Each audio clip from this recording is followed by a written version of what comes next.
agenda now.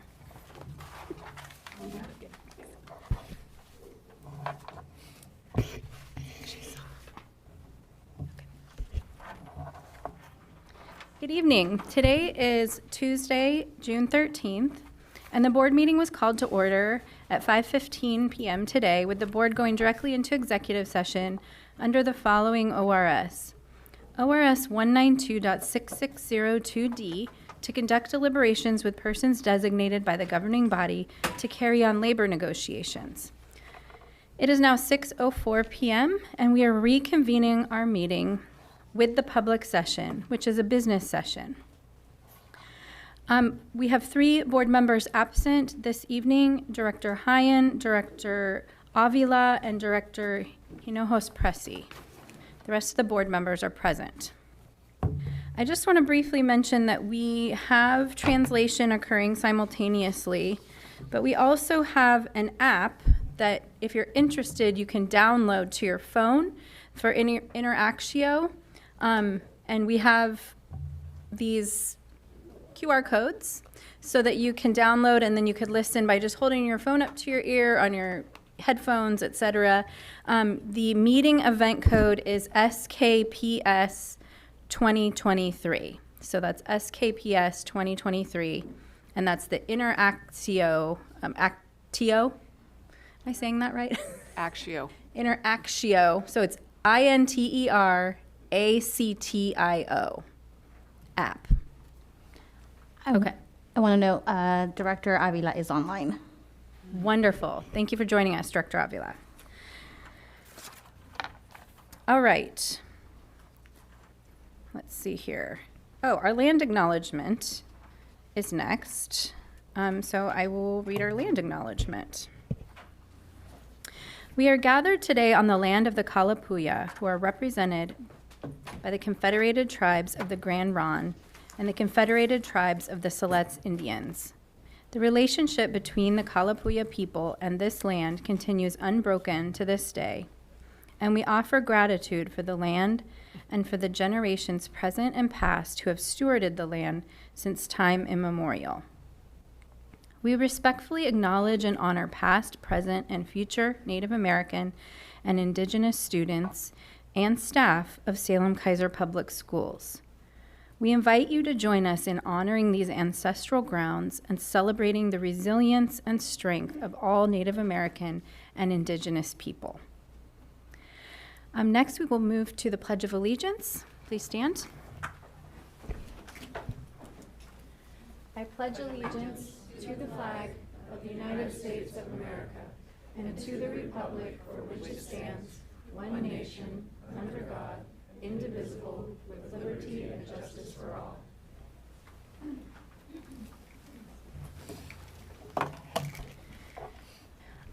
I do not believe there are any agenda modifications, and so that takes us to 4, Spotlight on Success, and I will turn it over to Superintendent Perry. All right, so Stephen, I'm going to have you come up and introduce our choir tonight, and then we'll move into the official spotlights. If you could say a little bit about them, how amazing they are, and then we'll let them sing for us. Well, this will be easy. Yes. So it's my pleasure to introduce you to Scotsapella, which is the a cappella group from McKay High School. They have had an incredible spring season. They started off in their competitive circuit.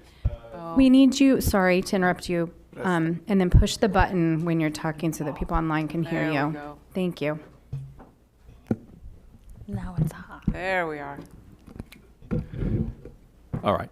So this is Scotsapella. It is the a cappella group from McKay High School. They've had an incredible spring where they went into the competitive season, made it through a regional competition, won first place there, went to a West Regional in Los Angeles, and I got the chance to see them there, and they won a wild card, second place, correct?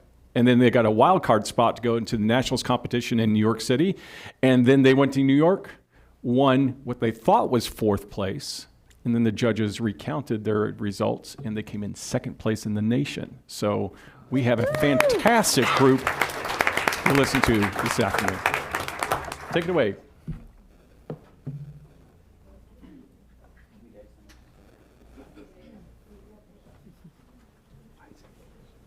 Should mention that they are directed expertly by Peter Sepulveda.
What a fantastic performance. I feel like I had the best seat in the house. You did. It's been an incredible year for music for Salem-Keizer this year, and I'm glad to be able to share some of the highlights with you. This year marked the 35th year of the OSAA State Music Championships, and during that time, Salem-Keizer students have been awarded more championships than all other 6A school districts combined. This is an accomplishment that demonstrates the outstanding teacher that is taking place throughout our district, not only at the high school level, but the middle school level as well, and begins with our elementary schools, where all of our students are taught by trained music specialists beginning in kindergarten. Tonight, we want to honor and congratulate our fabulous music students and staff and give some highlights for their very busy school year. So starting off with the OSAA State Championships for Solo Music Awards, the individual students, 26 students representing 5 of our high schools placed at the OSAA State Championships for solo music. 4 students were named champions, 8 placed second, 8 placed third, 5 placed fourth, and 1 placed fifth. In the state solo division, announcing our first place winners, in the high saxophone division, Isaiah Heft of West High School placed first. In the low saxophone division, Sam Banton of McNary High School placed first. Low clarinet, Macon Schmidt of West placed first. And then trumpet division, Nicholas Peterson Hunt of West placed first as well. Oregon Music Education Association, the OMEA, Ensemble State Competition, the following students or ensembles placed first and or second. South Small Mixed Voice Vocal Ensemble placed first. South Small String Ensemble placed first. The West Salem Trumpet Trio, which is a small brass division, placed first and second.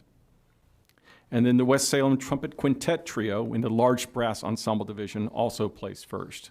So some amazing accomplishments from individual and small ensemble groups. Now moving on to our large ensembles. Salem-Keizer did well again at this year's OSAA Large Group Music Championships. All 4 6A state titles went to Salem-Keizer schools, and a total of 14 trophies went to Salem-Keizer. Sorry, I'm trying to get through this quickly here, but it's a lot to celebrate. In the 5A Choirs Championships, second place, McKay High School, directed by Peter Sepulveda. In the 6A Choir Championships, first place was South Salem High School, directed by Aubrey Dunham, and second place was West High School, directed by Cole Howley Valenzuela.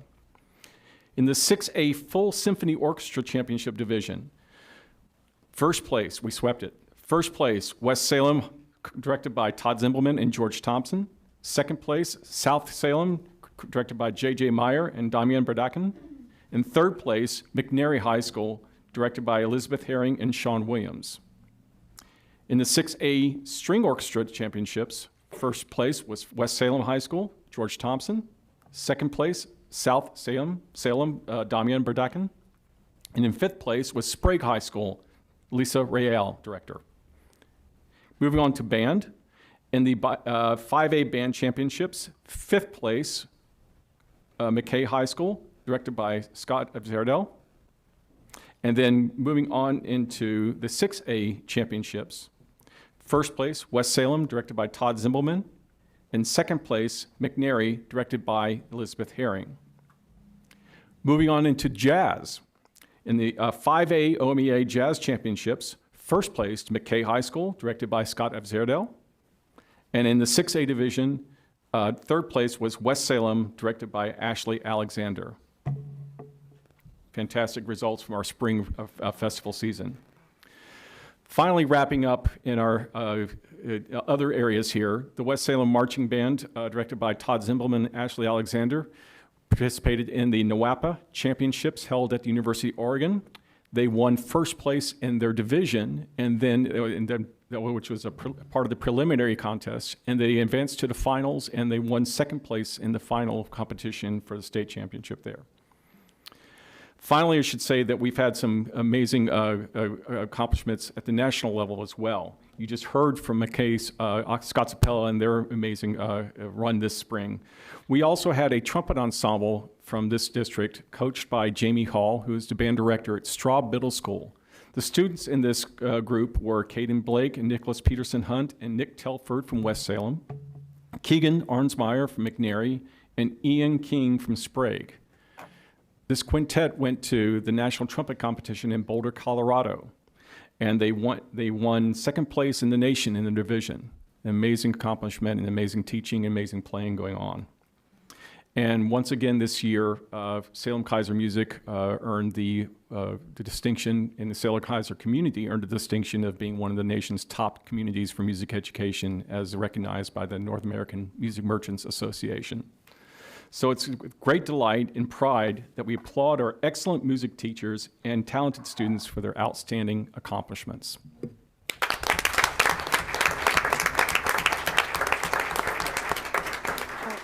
All right, Aaron, do we want one picture maybe with our board chair over there?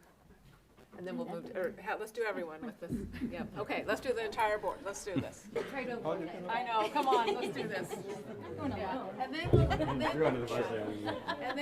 then you don't have to stay any longer. We're gonna do one picture and then you can. Thanks so much for coming out. I've been wanting to meet you in person, and y'all, I surprised when I saw your recording. You guys don't.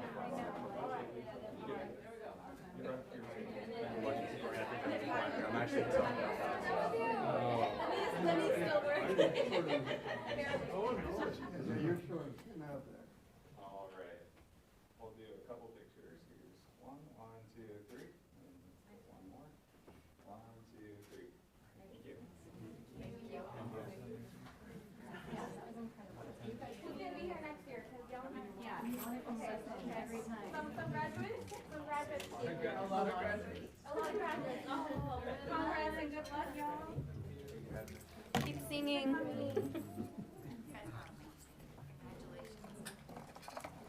That was lovely. Oh my goodness. Yeah. Here now. Thank you so much.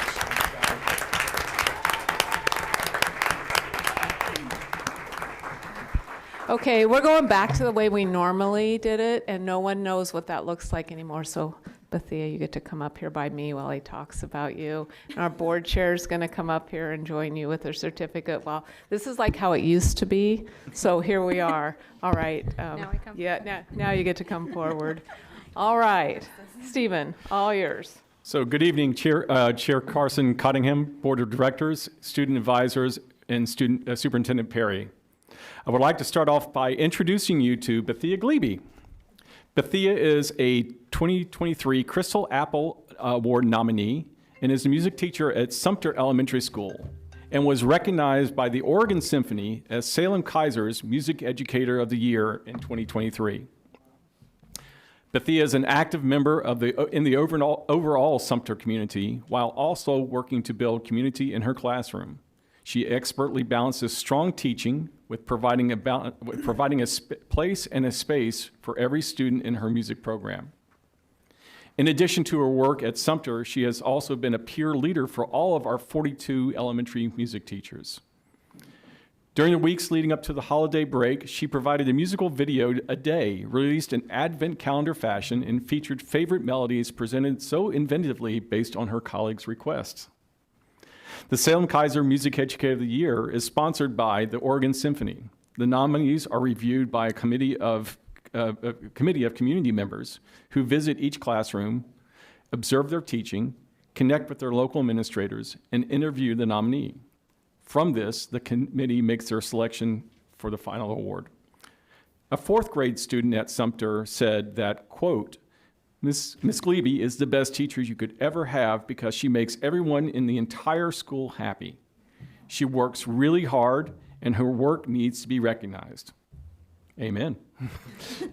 When a class is at music class, Miss Glebe teaches in a way that makes it easy for students to learn. She makes learning fun by playing games or telling jokes. Miss Glebe is also kind because if a student is shy or needs help, she helps the student get better at the concept by saying positive words and encouraging them. Thank you, Bethia, for your dedication to your students. You have a gift for making everyone feel comfortable, and it doesn't go unnoticed. Congratulations.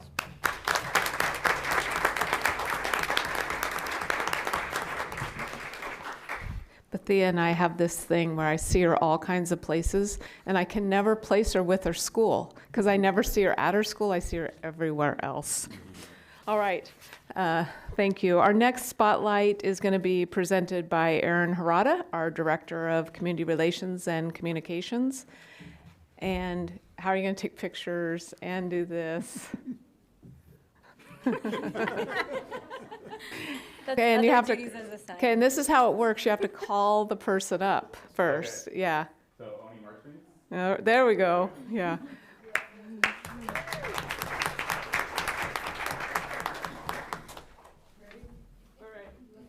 There you go. All right. So The role you thought. Good evening, Chair Carson Cottingham, Board Directors, Student Advisors, and Superintendent Perry. Joining us tonight is Oni Marchbanks. So Oni will be a familiar face to all of you as she has served on the district's budget committee as a member for the past couple of years.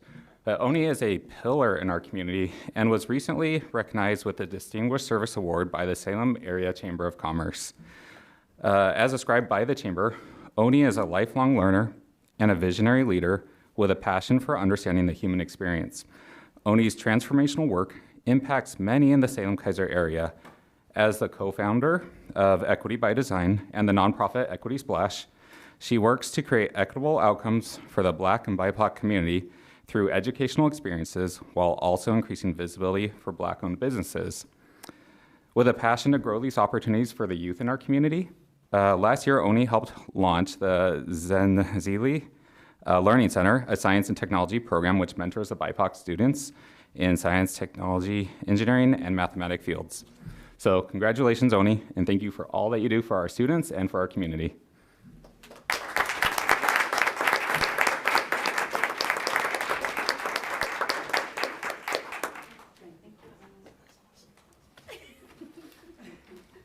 All right, and our last spotlight is going to be presented by Larry Ramirez, our Director of High Schools.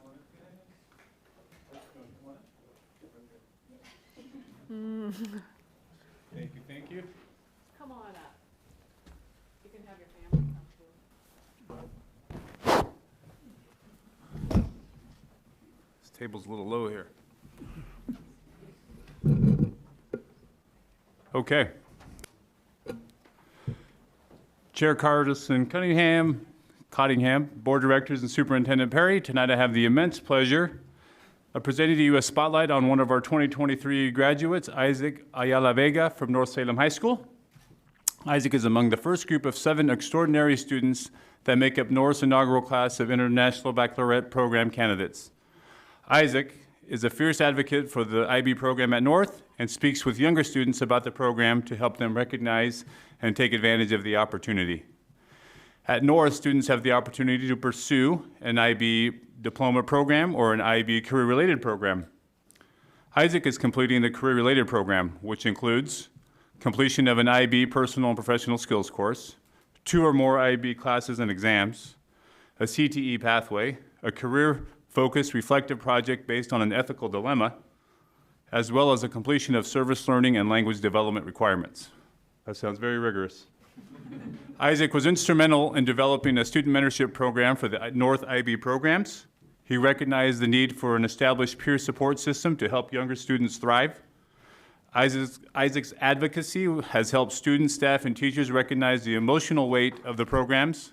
Because of his willingness to take part and often lead these conversations, North has found ways to better support students who are committing to the IB program. Many of the program students are first generation and college bound and may not have someone directly available to them to answer questions about stress, academics, organization, college applications, etc. Now, as an official North Salem High School graduate, Isaac will be entering into his next chapter, attending Vanderbilt University with support of 4 years of full tuition through the Questbridge College Match Program.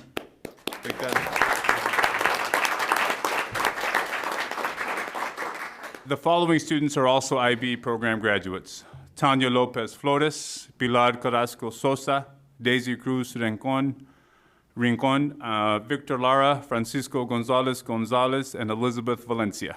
And finally, we want to give a special thanks to Dr. Towie, Michael Simmental, and Amy Green from North Salem High School. This program is a key opportunity for our students and one of the ways we are increasing learning, advanced learning for all students in our district. We wouldn't be here without their dedication and without their love for their students. So thank you and congratulations.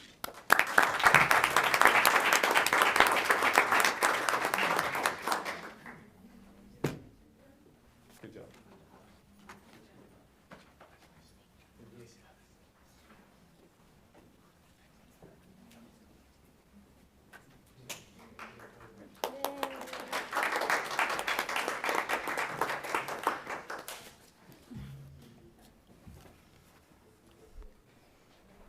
Wow, that seemed like that was just started at North, and how we have graduates in our IB. Yeah.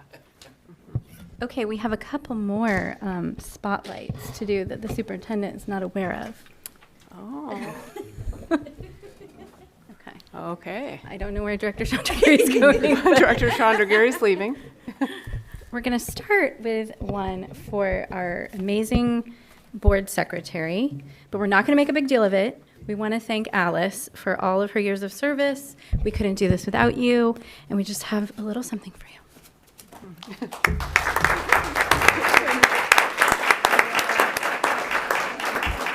Okay, Alice, you at least have to stand up. We need at least one picture. One picture, come on. Yeah. Yeah, you should Here, go over let's- there. Let's take a picture with Alice before she leaves. It'll be quick, Alice.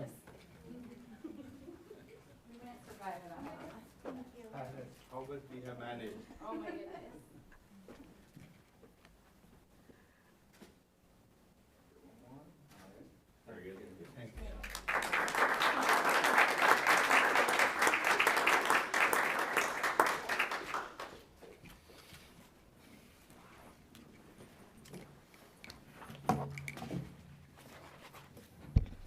Sorry, Alice, we know you don't like that. We just had to do it.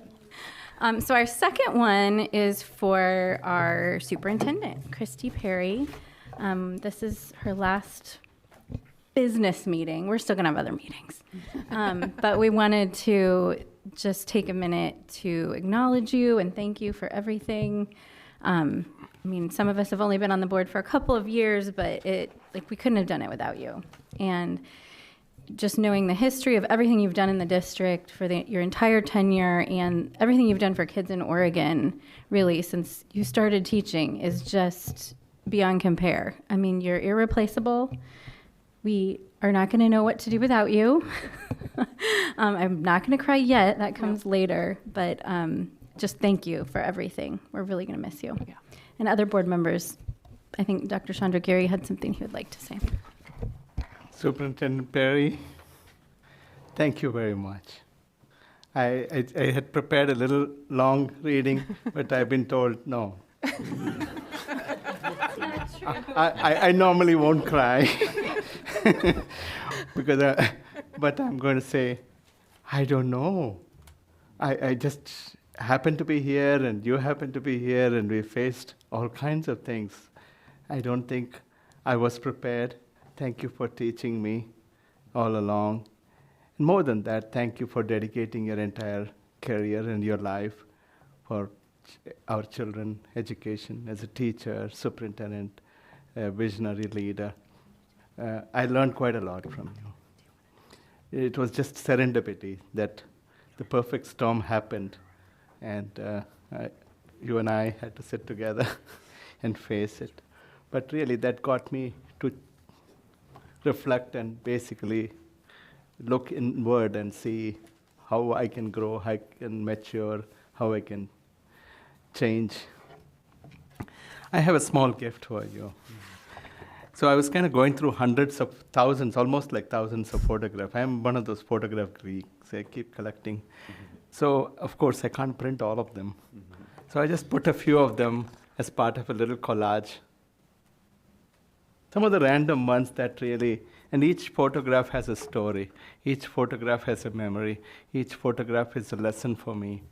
In our tradition, we have very high regard for teacher, and that's how I viewed you, and thank you for leading our district. More than district is thank you for taking care of our children through all those difficult times.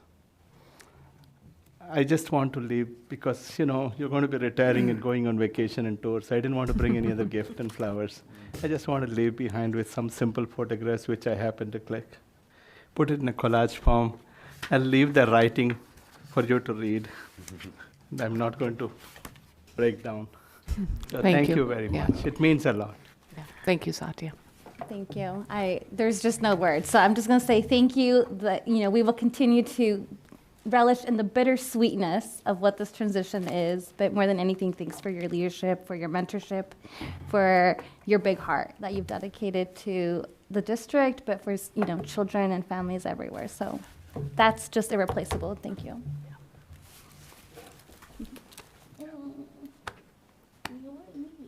Why don't we wait till the end? One more picture. Well, we're just gonna do lots of these. Okay, gotta get another picture. more picture? Come on. Gotta Come on. somebody crack a joke now. Just like release those tears slowly. Christy, can I get a hug? Thank you. God bless. You wanna do it back to back with me?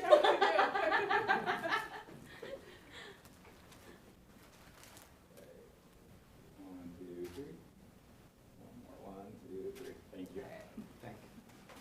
Thank you. We'll do one of these for our next.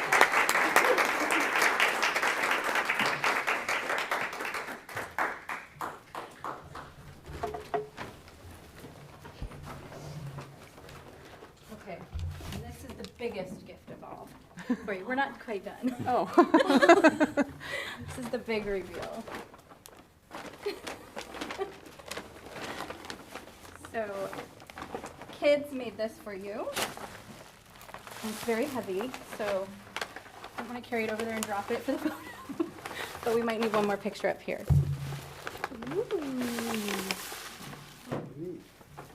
Oh, McKay. Can I see? McKay High School. Oh, that's gorgeous. And so it was made by McKay, Career Technical Education. It says, Christy Perry, Superintendent, with deep appreciation for your time and devotion to the students and staff of Salem-Keizer Public Schools.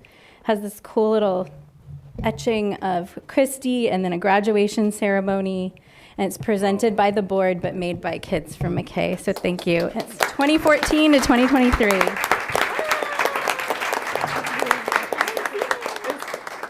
That's really beautiful. You can knock someone out with that. Yeah, I know. I was like, I'm going to drop this.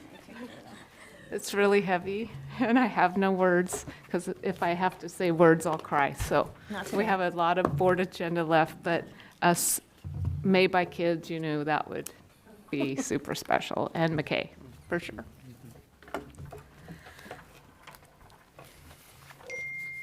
I don't. Okay, now back to work, Superintendent Perry. We don't want. Okay, back to work. Okay. Ooh, goodness sakes. All right, superintendent's report. I just have a little part of it. And I don't know, we thought maybe you could just start with your part. We'll do graduation at the end, okay? Okay, Okay. I'm ready to go. So, Thank you. And I can do graduations too if you want. You can, if you would love, if Okay, let's do that's, it. okay, let's do it. Okay, so let's Thank go you ahead and for- jump in. Let me just, okay. Testing, testing. Thank you, Olga. Time for graduation report. So the last 2 weeks has been super busy, but it's been the good kind of busy. We had comprehensive high school graduations that happened last week, but we also had graduations for all our specialty programs and focal groups. And right here, what you'll see is the Native Education graduation celebration. So that happened a couple of weeks ago, and after that, we had the Black and African American graduation ceremony. I was fortunate enough to be asked to be the keynote speaker. At that event, we had about 50 families show up, and it was just a real special event as well. Moving on, we also had our Pacific Islander graduation ceremony. Director Richardson said she stayed up very late that night, partying with our Pacific Islander families as we celebrated our graduates. She was a little tired the next day. She's doing dances in the back right now. And then moving on, we had our LGBTQ plus graduation ceremony at West Salem High School. I was fortunate enough to attend that too. It was really nice because it was an open house style. There was activities and places to take pictures and just really talk to the students who graduated and be able to celebrate them as well. And our first one. Raylan, That was our first one. was that our very first one? That was our That first one of the yeah, season. So huge thanks to Bailey Yep. on that. Huge thanks to Bailey, who's our PA, who put the whole thing together, and she did an outstanding job. And one thing that I want to say is our Office of Student Equity, Access, and Advancement organized several of these student focal group graduation ceremonies that we had, and they put a lot of time into it. And for most of them, they put a lot of their weekends into it as well. So I want to tip my hat to them as well. CPT, I know that's one of the superintendent's favorites. That ceremony happened about 2 weeks ago as well, and that's always a great one to recognize the students who go through that program. And then EDGE. So the EDGE graduation ceremony took place, and this is special because EDGE has done an outstanding job of just building a community for students online, and they've really embodied a way to make students online feel connected in a way that not many online programs do. And they got to celebrate together, even though many of them are from different feeder areas. They're still part of the EDGE community. And then the Oregon State Seal of Biliteracy Award ceremony for graduates. This one was a ceremony that recognizes those who earned a Seal of Biliteracy. It was a full house at North Salem High School. Again, Monique Aguilar Weaver put this, really worked with her team to put this together, and several other folks from the district, Robin Farouk Romero, Teresa Tolento, others that I'm sure I'm forgetting. But it was an outstanding ceremony, and there was a ballet folklorio in the bottom that you see right there, which is a way to honor the culture of those who bring their culture, but also a way to be bilingual in our schools in a way that we can celebrate it. And then the overall graduations, we had 6 of them last week, and actually 7, sorry, and I was able to attend a few of them. So as you can see, every school is nice because they get to celebrate in their own unique way. And so if we go to the next picture, there's a special graduate up on the upper left-hand side, and that's my son. And last week we did just right at 2,800 graduates across the stage. Some of us shook almost 1,000 hands in one day, right, Director Salazar? And I think we had, I'm trying to think, seals of biliteracy were over 207, and we'll get more throughout the summer on our seals of biliteracy as well. We also honor our students getting their GED, because GED means completion to us, so they're part of the ceremony as well, and we honor that. Any student who has not completed the graduation requirements but is really close, we're going to get them in summer school, and then we are going to make sure and celebrate them with their cap and gown at our summer graduation as well.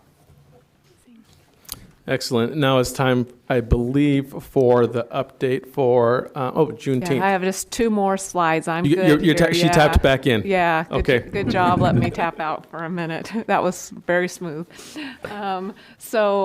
Just as a reminder that Juneteenth is a holiday for the district. This is our 2nd year celebrating it as a holiday. And we invite everyone to stand together in honor of the federally recognized holiday of Juneteenth, and also known as Juneteenth Independence Day. And this important day in history commemorates the true emancipation of the enslaved Africans on June 19, 1865. There's a couple events happening that day. I'd encourage you to join in a community event. Both ONI's group is having an event, I think in the afternoon, and then the NAACP is having the Freedom Banquet in the evening on Juneteenth. They're having it 10 to 4. 10 to 4 is The ONI's, ONI's, event. And then I'll just go one more slide, and this is our final numbers around the Youth Zero Pass program. I think what we would say is I wish Maria were here. Maria was really right about getting free bus passes for kids, which we knew, but the data shows it as well.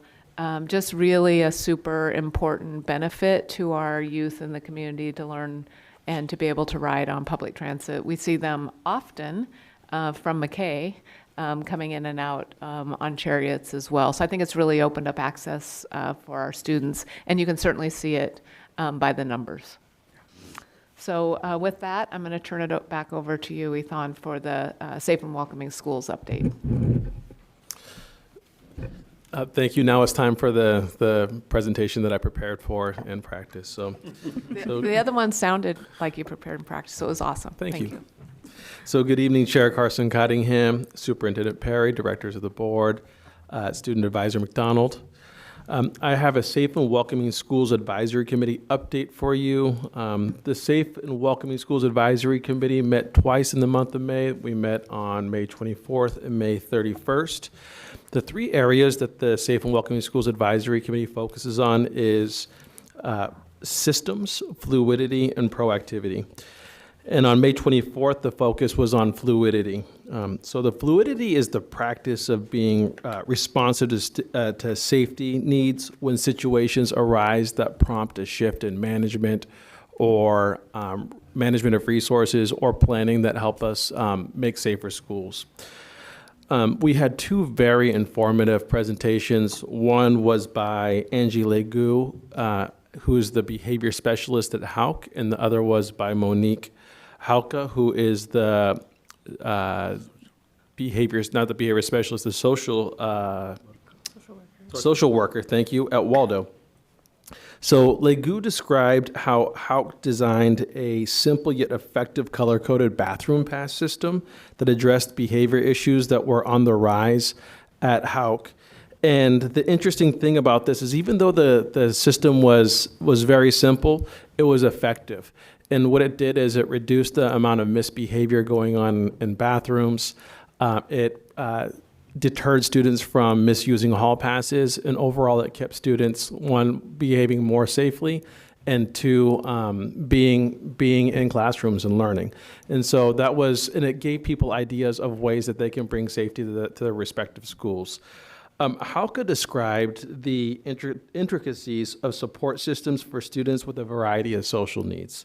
So she did a great job of illustrating how wraparound support systems from non-instructional staff like behavior specialists and social workers can help collectively support students who have barriers to engaging their schools because they're not having basic needs met or have additional needs. And so, again, she had an outstanding diagram that just showed how much goes into making sure that all students, no matter what their disposition might be, have an opportunity to engage schools. And then on May 31st, what we did was the committee focused on being proactive. So in this meeting, we discussed all that we've learned in the retreat and in the following 3 meetings that we had. And the committee found consensus, and sorry, if we can go to the next slide real quick, thank you. And the committee had consensus on how we want to move forward. And one thing that we want to do to be proactive is develop a toolkit. It's a district-wide resource for other schools to use, like the hall pass system, right? Or like finding ways to coordinate or a resource sheet for wraparound services for students. And once we know that throughout our 65 schools, all those schools have different tools that they're using to support students. So if we organize those and make them widely available to schools, we'll take away some of the reinventing the wheel to common problems throughout schools, but also elevate ways that we're helping to support safe schools. And so that's something that we're going to focus on when we meet next time. Another theme that we're also going to focus on is a sense of belonging, which is a theme that you'll hear later on in a different presentation. The committee is going to meet again on the August 23rd, excuse me. And that will be our retreat where we, again, map out what the year is going to look like and revisit some of the stuff that we've done this year and really get focused and coordinated on our efforts to elevate safe and welcoming schools. And I have another part of this presentation. It's the data subcommittee. So the data subcommittee met as well. And the first data subcommittee meeting was on the panorama data, and this one was on Safe Oregon data. So for those that don't know, Safe Oregon is a program that was created for students, parents, school staff, community members, and law enforcement to respond to student safety threats or issues or whenever a student might have threat to self-harm, right? And so the Safe Oregon has been a useful tool that's been around since about 2018. It was created by the Oregon State Police, but it's used statewide. And the reason that it's so effective is because there's several different mediums that users can use to access the Safe Oregon tool, whether it's on the web, through an app, through an email, or a good old-fashioned phone call. It's also available 24/7, so that if there is a threat or a safety issue, one doesn't have to wait until schools open to report a threat to schools. And users can report anonymously. And so what this does is it gives students the ability to report a concern or a threat without threat of retaliation or without having a stigma of being a tattletale, right? So, what it does is it gives the students the autonomy and the agency to do the right thing, and that's what we want students to do with this tool. So, and just real quick, how Safe Oregon works is someone submits a tip around a concern. It gets routed through the hotline and then comes back to an administrator who, as soon as possible in real time, and they are able to respond to that safety concern. And if it's a serious concern, it goes to law enforcement, and then we report back to Safe Oregon once it's resolved or give a status update.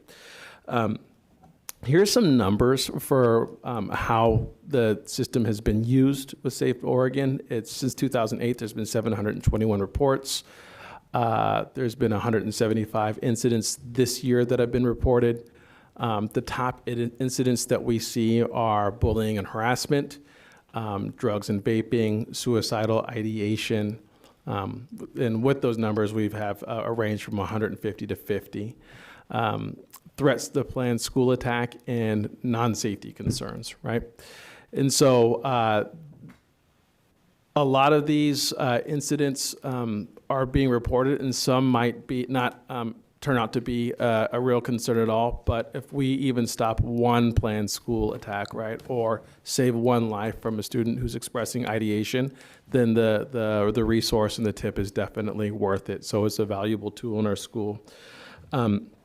And the reason that we chose to focus on Safe Oregon is because it's an example of how a safety system can work. And it's a safety system that's a prevention safety system, which we think is really important.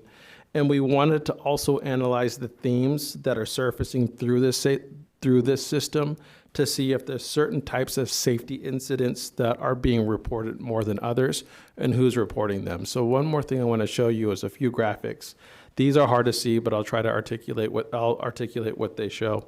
So we looked at several graphics, but I'm going to show you three, and they're about the ways that this tool is being used. Graph 1 illustrates the breakdown of users by elementary, middle, and high. The turquoise represents parent use at the elementary school, and the yellow represents student use of Safe Oregon. And you'll see a trend. As kids get older, the kids start using the tool a little bit more. So at middle, you see the inverse, where the turquoise represents 22%, and that's parents, and the students represent 61% of the use. And at the high school, it continues to grow with students representing a majority of the use. If you go to the next graph, it reports the method for using the tool. So you can see the green is the web, so that's going online and accessing it through the Safe Oregon website. You could also do an email, a phone call, or a text. So it looks like for both parents, staff, and students, the web is the preferred method of use, and the phone call is the next most readily used method for reporting. And then the last graph I want to show you is shows the reporting by the method by level, right? So this shows at elementary, middle, and high. Again, most people are users are using the web to access it, and then a phone call. And some are starting to use the app as it goes into the middle and high school as well. And so this data really prompted deep discussions around accessibility. How do people know to use Safe Oregon? We try to promote it whenever there's an incident of school safety. We put it out on our communication. We try to share a few times a year to families when we have communications or newsletters through our Parent Square tool. And then we also try to promote it in advisory classes or throughout the school, site-based information posted on, like when we post on the just good old-fashioned flyers on the wall. So we try to make it readily available and widely known to people because we want people to use this tool if there's any concerns of safety. And this data really did promote deeper questions about how we can support students. And we saw a theme of SEL come up a lot with bullying and harassment, which is one of the reasons that we're focusing on a sense of belonging when we return in August. Director Salazar. Yeah, this is impressive. I really think it's a good tool because I was attended just because out of curiosity when they had the walkout and all those students attended right here. And as I talked to the students, initially what was said was that it was going to be primarily north and south. But as I was talking to the students, and they were from all over, and they said that I asked them why were they there, and they said they were there for support. And so that just gives us an idea of what the communication is with those students. And something like this gives them a positive aspect and a way to go to prevent some of those things that may be occurring. So I'm really impressed with this. Thank you for sharing. Advisor McDonald. Yeah, I just had a question about Safe Oregon.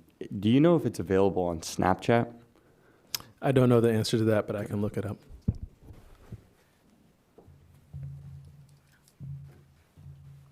Okay. Go ahead. Yeah.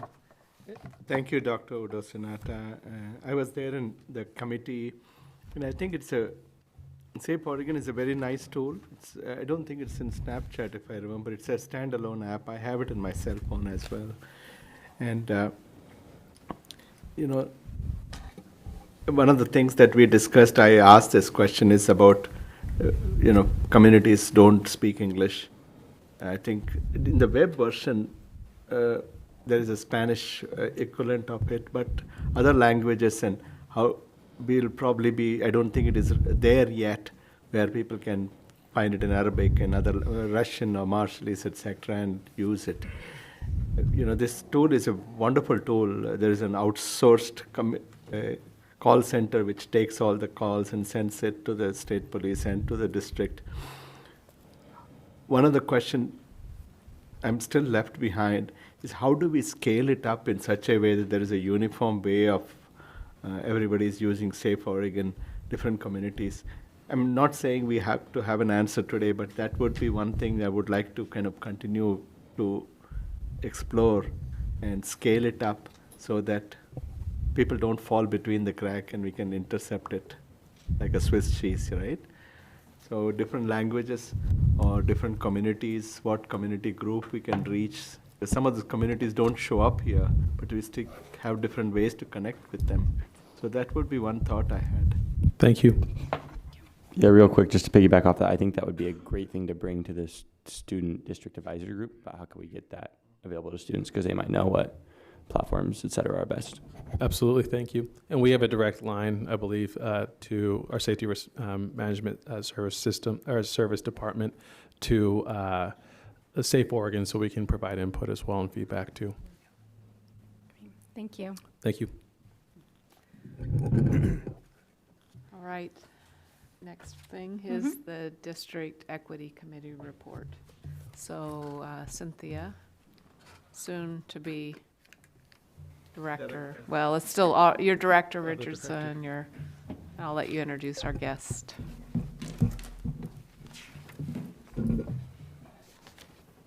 It's on.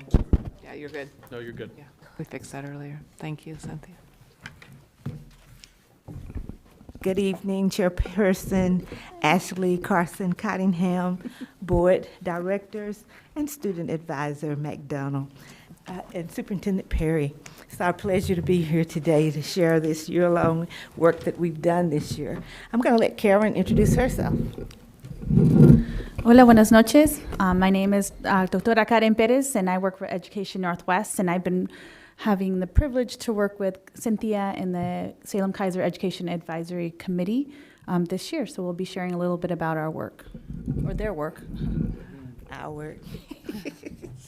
First of all, Oregon Senate Bill 732 required every school district in Oregon to have a Educational Equity Advisory Committee, district committee.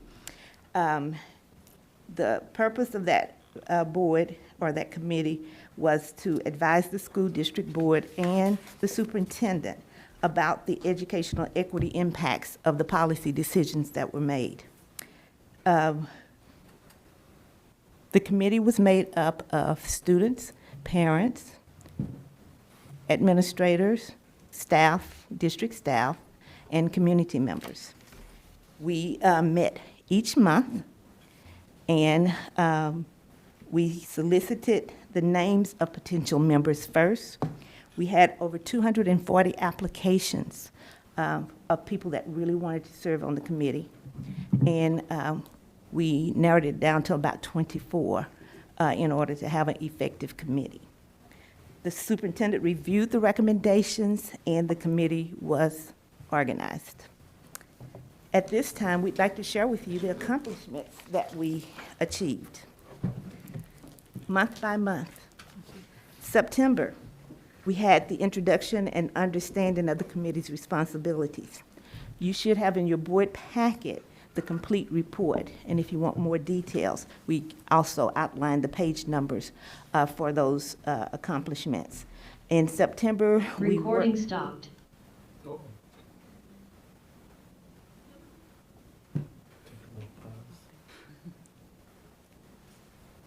Keep going. Okay. In September, our major focus was to have a co-construction of group norms so that we understood what our purpose was, what would we be doing. Recording in progress. What we would be doing each month as when we came to meet. In October, we worked on governance. We introduced the base camp to our committee. Base camp is our communication tool. All of you who have email know how booked our emails get, and you miss things sometimes.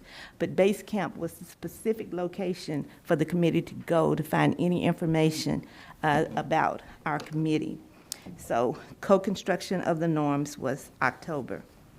November, we built a shared understanding of vocabulary around equity and the equity work in Salem-Keizer Public Schools. You have to be on one accord to understand what equity is and how to do this equity work. The district provided consultation on 2 SKPS initiatives that were brought forth by the superintendent. So at this particular meeting, we looked at those 2 areas. We adopted a governance protocol and looked at the consultation that was brought forth to us. One was on year-round school. We looked at that, and we looked at Indigenous People Day being a holiday, yes. And in December, the group met, and we selected a member from the group to serve on the budget committee that is required by law, that we have a person from the committee serving on the budget committee. We worked some more on a shared understanding and vocabulary for equity and equity work. And then in January, the committee suggested that they wanted to learn more about multilingual learning in our district. We had 2 district administrators come and share the work that we are doing in Salem-Keizer to expand our dual language program. And so that key accomplishment was the building of shared understanding of that work. And we also identified other areas of interest that they had. February meeting was canceled due to inclement weather. In March, we had the pleasure of having a district administrator come and share with us the Safe and Welcoming Schools information that you've seen here today. And then the committee had also asked us about disaggregated graduation rates. They were they really wanted to see that data and see how our students were performing. So our key accomplishment in March was building a shared understanding of the work and the member-identified areas of interest. From there, we made sure that we followed the topics that they wanted us to review each month. Sorry. And then in April, what we wanted to do is the House bill, the law also requires or gives the option for them to have a report that they would bring forth to you, which is a report you saw in your board packet, as well as sending that to ODE, the Oregon Department of Education, so that they can learn about the process that was followed here and across other districts. So in April, we gathered all the learnings and ideas from the committee and started to put that together in a form of a report. And then we also, let's see, in May, we brought it back to them because we wanted to make sure it was an accurate report that really shared their voice, the committee's voice. And so they were able to make edits to it and so that we're addressing what they would like to address in the report and areas of growth and learning as well. Next slide, please. Some of the areas of growth, what the committee would like to do is that some felt like we spent a little too much time on building the norms, yet other people in the committee thought that was really, really important, especially when we're talking about issues of equity. So they just wanted to note that in the report. As they move forward, they really want to be a consultative committee. So when we bring things forward, they not only want to understand the why the district would bring an issue or a topic forward to them, but they also want to see how their voice or their ideas are really helping the district move in an action-oriented way. So that was important to them as well. One piece that they really appreciated was the consultancy protocol, which is when the district comes, that they provide information for only 5 to 7 minutes. And then the committee can ask probing questions or clarifying questions. And then after that, they have a discussion. After the discussion, then the whoever is representing the district would repeat back what they have said or key learnings from what was shared in that meeting or that discussion. And then they were also wanting to make sure that the district loops back if any changes had occurred after some of their input was given. And attendance, regular attendance was a bit challenging for some of the committee members. And so as we move into June and look into next year's planning for next year, they wanted to think about how they will address that in the coming year. What was that? Oh yeah, we had the meetings were hybrid and in person, so they had the opportunity to do either. In the June, we have one meeting left this Thursday, and in that meeting, we're going to again kind of share a little bit about the board meeting presentation, look at how they want to address the governance pieces around attendance for the committee, and then as they look forward, they're wanting to be action-oriented. And so the district presented the idea of what if we take some of the integrated guidances and the committee could pick 1 or 2 areas to really do a deep dive on those and look at the policies and look at the procedures and really provide their lived experiences and use the district's equity lens around one of those topics. So it was great to see that the Safe and Welcoming Schools group is actually looking at the area of belonging, because that's the area that the Educational Advisory Committee chose as their top area. And at the next meeting in June, they asked for district representative to come they want to make sure that what they're providing input is actually going to be helpful to you and to the district as a whole. So they said, we choose belonging as our key area, but we still want to have the district give us a little bit of input. And if belonging is not the right area where you want us to use the equity lens and give you input, they're willing to change. And the second area that they were looking at was graduation and attendance. Early learning and attendance were the other two areas that they were looking at as possible areas for them to provide support. So, anything else you want to share? Questions or wondering? Thank you both for providing the summary. And I'm just wondering, what's the North Star for the sense of belonging? What kind of resources and trainings? What's the goal? What do we want to achieve in sense of belonging? According to the integrated guidance, there's 6 areas that you have identified. So the first one was increased student participation in school-sponsored programs, club, athletics, and activities, and it's on page 10 of the report. The second section is implementing discipline, kind of redesigning principles and common social and emotional learning curriculum at all schools. The third area is to improve student sense of belonging by planning through school-based equity teams. The fourth area is build a robust continuum of support and wraparound services accessible to all students in all schools. The fifth one is to build school and department leadership capacity to provide safe and welcoming learning and working environments. And the sixth one is further develop an accountability and tracking system for district level monitoring of implementation of strategies to improve sense of belonging as measured by key performance indicators. So the idea is that the committee would actually take a look, use their lived experiences and the equity lens that has been designed by the district, and do kind of like a protocol, consultation protocol, where information could be presented to them. They could ask probing questions and clarifying questions, and then have a discussion from which they are representing different areas of the community that you have here in Salem. And then the district could be listening in to kind of their discussion and see from what nuggets can they grab from that can help them process this particular area of work in a different way. And then the idea is that then they would come back if a change occurred. They can also, if we're thinking of looking at policies, procedures, and practices. So the district could bring those forward and have the Equity Advisory Committee kind of give input from their lenses and lived experiences on the policies and procedures that actually impact that area of sense of belonging. Thank you. And then is there comparable districts and demographics and size that have higher sense of belonging outcomes that we can look to for best practices?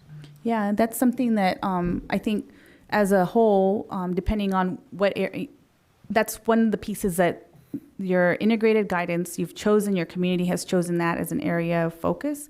So that's the piece that could be happening next year, and I'm sure it's already started looking at that data. And then you can see how you want to I'll let you kind of speak. Or Thank you. Yeah, can I? Thank you, Director Jetson.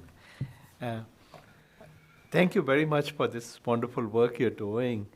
I have 2 questions.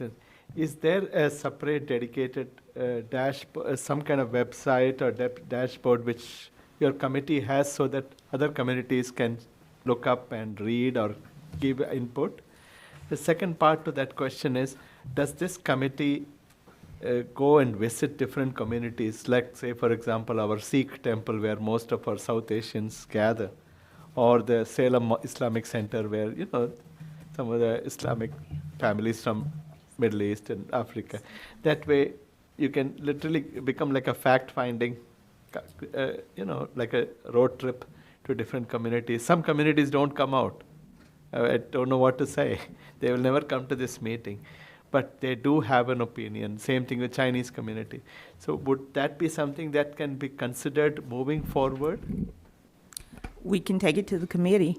But in order for us to determine what we were going to focus on, remember you were part of some of those groups that we met with to get their suggestions and ideas. So that's how we came up with the areas that we're focusing on. Well, the same thing what you're focusing on, to kind of just to complete the feedback loop by coming to some of these communities, going to them and talking about this is what the committee is focusing. If they have something else to add or take away, or they approach it differently from I think it would be a good idea to do that. Yeah. I think board members should make that happen. Oh, we'll make the connections for you, Director. And actually, we asked them if they wanted to go out. That's one of the things that they were talking about, because this is the first year that it was implemented in any district, right?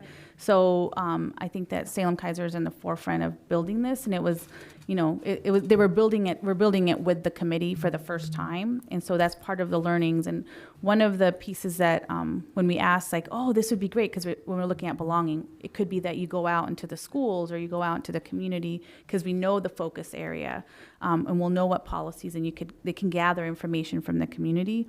For some of them were like, yes, let's do this. For others, they still have their full-time work and their families, and so it could be challenging. But if we know the topics, it's up to them really how they run the committee. But that is something that we could ask people to come in and either Zoom in or something to get more input from different communities. And then for the dashboard, we are using Basecamp as a way of sharing ideas amongst the group, but it's not open to the rest of the community. But that could be something that can look into the future, perhaps. So it's not public facing. That's what I was asking. Right. It's an intranet, no? It's an intranet. Director Salazar? Yes, I was just thinking, one of the things you mentioned about the 6 points for the integrated points, I think they should all be looked at, because just the idea that it's called integrated is going to show on how they would at some point in time are going to point to, belonging is definitely the one that needs to have the focus. But I think the others shouldn't be neglected. One of the things the committee was struggling is when we look at too many topics, they can't dive deep into any topic, and the district will focus on all of them. And so it might be that it changes, but for this time we were looking at, can we dive deep? They were looking at, can we dive deep into one? And if we finish that one, can we move on to 2 or 3? But since it's it'll be the first time we're doing that. I think that they'll be able to see if they can do more deep dives. Yeah, and then sometimes I just think they're related. Yeah. I have a question. I was reading, glancing over again at the attendance and wondering about, I see this within my work as well, right? When we're convening folks and convening community partners, it's a strain sometimes on time and their resources, their availability of childcare, transportation, all of these other things. So I just wanted to pose the question, and I don't know where this might lie, if there is an opportunity or possibility to compensate members, and whether, and there might be different ways of doing that, but like whether it was like through stipends, for example, for community participants, because it's, they're volunteering their time as well, but it's also very important work. So I just wanted to pose that. Don't know what the limitations might be regarding like rule or budget, but I think it's important for us to at least consider and ask. Yeah, that's a really good point. Anything else? Okay. Director Chandragiri. Moving forward, as immigrant, we didn't know what was expected for each grade or each academic developmental level when I was raising children. Like 3rd grade reading, why it was important, or 9th grade math. Those things, concepts were not there. What do you mean by exclusionary discipline, etc.? We didn't have a language to ask in some of our communities. So would it be possible to consider more like, just like, road to health card we have for little babies, what to expect, developmental milestone? Is there something like equity ladder, that what to expect at what stage, so that we know what should be versus what is actually happening? Because in some communities, the reading level is so far behind. So if the community doesn't know that this is the level at which they should be reading, the gold standard or whatever you want to call it, it'll be hard for them to even articulate and say, we want to close this gap. So would that be something that the community can also learn, and the committee also can learn, or the district can hopefully provide the technical information to the committee members? Because committee members, I assume, are families and parents and students. Mm-hmm. The integrated guidance, one of the topics that you chose as a district is early literacy. So that sounds like something that the district can bring forward to the early literacy work group as they start on that, as because what I'm hearing you say is the need for communities to know what benchmark we're trying to hit Correct. at each different level, and maybe in a different way. So that might be something that committee will probably be looking at as they work on that. Yeah, moving forward, this was wonderful. You started the framework.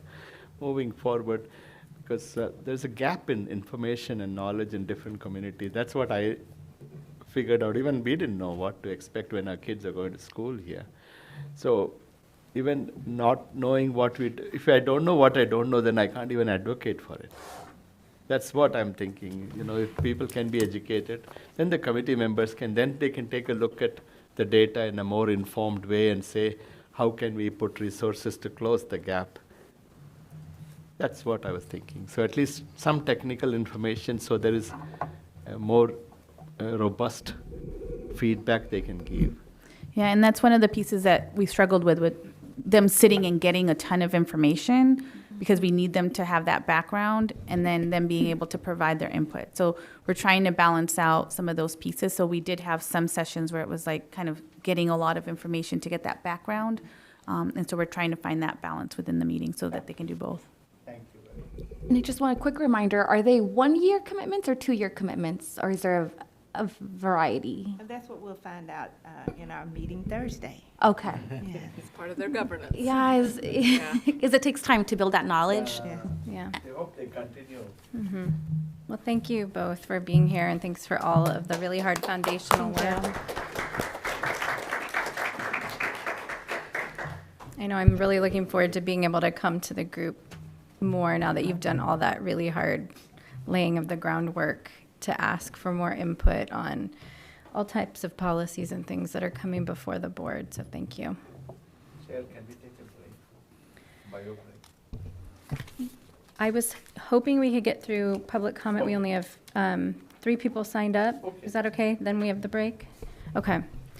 So next we have public comment. We've selected speakers at random. We provided an opportunity for public comment by call-in and Zoom and here in person. And we've allotted 30 minutes.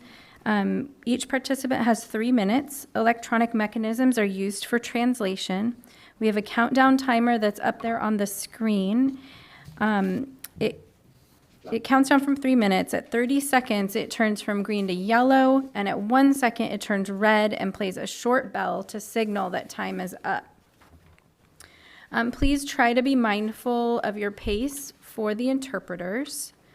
The board also did receive written comment ahead of the meeting, and written comment is posted on the district website. 3 people, as I said, have signed up to comment, so we expect we can hear from everyone who signed up within our 30 minutes. There's 2 people here in person, and so we will start with them. First, I would like to call Vanessa Ellison up, please.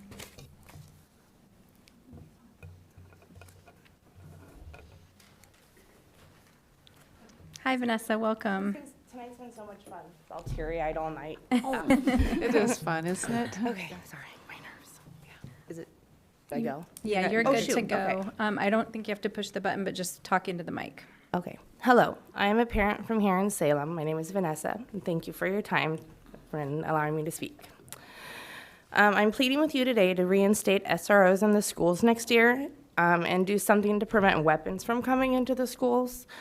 The following is a statement from the Nashville police chief regarding the school shooter, Audrey Hill. Sorry, you get shaky and nervous. It's okay. Hill was prepared to do more harm than was actually done. She had drawn up plans to attack another school in the area, but backed out of them because the school was too secure. Our schools are not secure. Locked doors will not stop someone from bringing a weapon into the schools. There are no precautions besides a locked door to keep our kids safe. Nothing assures that no weapons are being brought in. Anyone who enters our schools can easily bring a weapon or knife inside, and no one would know. To think weapons are not currently being brought into schools is a naive and dangerous way of thinking. It is already happening. All of us here know from occurrences locally and across Oregon that weapons are being brought to schools as young as elementary age. That is terrifying, and all that is ignored, and we continue to lower security measures. Just a couple months ago, a student was found with a gun and knife at South Salem High School after he made a threat towards the school. Last month, 2 14-year-olds and a 16-year-old were arrested with an AR-15, a shotgun, and a rifle. They weren't arrested at school. However, they were students in Salem, and it occurred a block away from McKay High School. Early in the year, a 14-year-old and a 16-year-old were arrested here in Salem after shooting someone in the abdomen downtown. There are unfortunately many more examples of kids in our area having and using weapons. Unfortunately, I only have 3 minutes. We absolutely cannot be too cautious in this violent time we are in. With no SROs and our widely publicized gun ban, I feel like my child and others are sitting ducks. I urge you to take extra measures to keep our children and teachers safe. Do not ignore the reality of the violence that is prevalent in our area and schools, as well as across the state. We rely on you to make the decisions to keep our kids safe, so please do it as expected and take extra precautions by any means necessary to assure that. So again, please reinstate SROs since they are the only people allowed to protect our children against an active shooter or gun violence. And also please take more precautions to assure that weapons are not being brought in the doors of the school, because they really easily can be brought in, as we've seen. Anyhow, that's about all I have, but I'm just really scared that they can bring weapons in, because they have been, you guys, and just if something worse were to happen that would have already happened. So that's all. I don't know why my voice gets so shaky when I talk, but Thank you thank so you much. for your time. Thanks for being here. Thank you. Next, Cassidy Trout.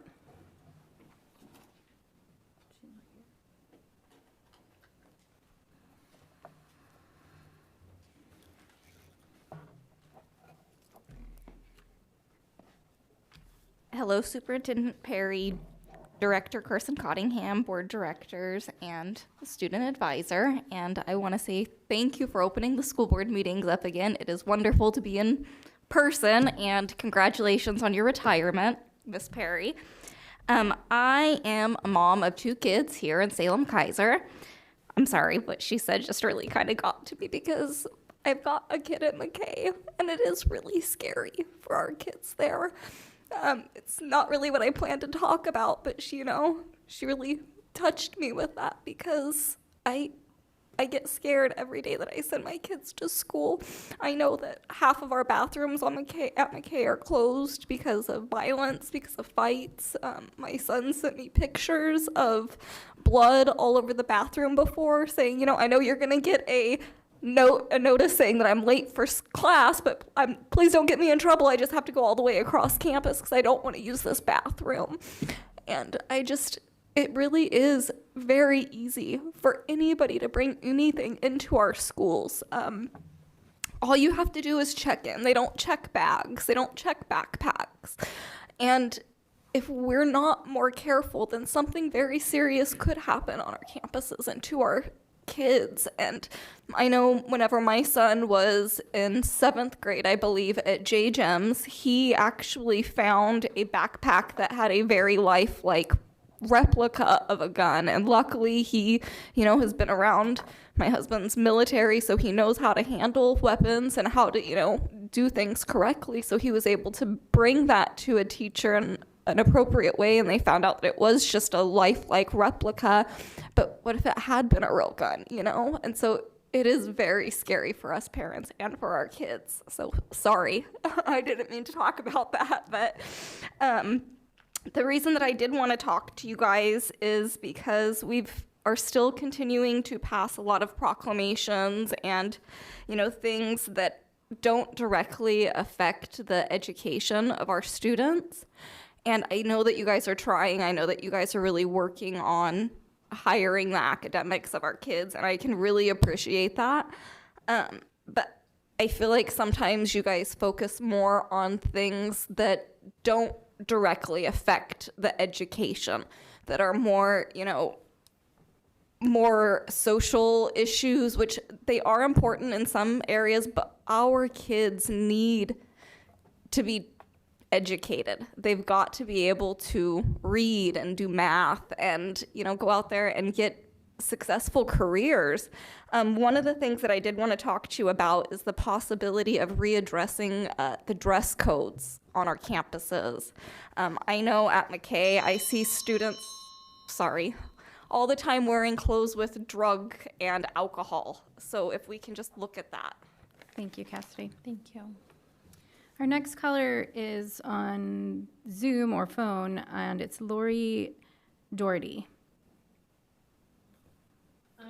Good evening, Chair Carson Cunningham, members of the Salem-Keizer School Board, and student advisor and Superintendent Perry. My name is Lori Doherty. I live in Salem in the School District Zone 7. I am a co-coordinator of 350 Salem, Oregon, the local chapter of International Climate Action Organization, 350.org. I'm pleased to speak in support of the Climate Justice Resolution and establishment of a Climate Crisis Committee for the school district.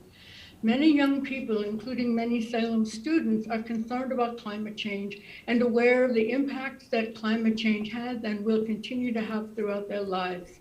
They are in a position to make valuable contributions to the implementation of this resolution. All students will gain deeper knowledge and insight into the climate crisis, its implications, and strategies for solutions. This will improve the resilience and sustainability of the school system, and as students grow into adulthood, the heightened understanding of the heightened understanding of the climate crisis that they gain in school will inform their participation in the urgent policy issues that face all levels of our society, from local to global. That the resolution focuses on climate justice is particularly important, as it states climate change is social justice and equity issues. The harmful impacts of climate change fall disproportionately on youth, who will be affected longest, and on people of color and those in poverty who have fewer resources for coping with and recovering from climate-related disasters and weather extremes. Solutions to the climate crisis will themselves require many changes that also present justice and equity issues. So we encourage attention to measures that ensure a just transition to a sustainable society that benefits all people and the planet we live on. We at 350 Salem, Oregon applaud the Climate Justice Resolution and look forward to its implementation. Our members include activists, academics, and policy analysts. So please let us know if we can be of any assistance as you go forward. Thank you for the opportunity to comment. Thank you, Lori. Okay, I think that's all we have for public comment this time. And so we will go ahead and take a break. It is 7:31 now. We'll be back by 7:41. Thank you.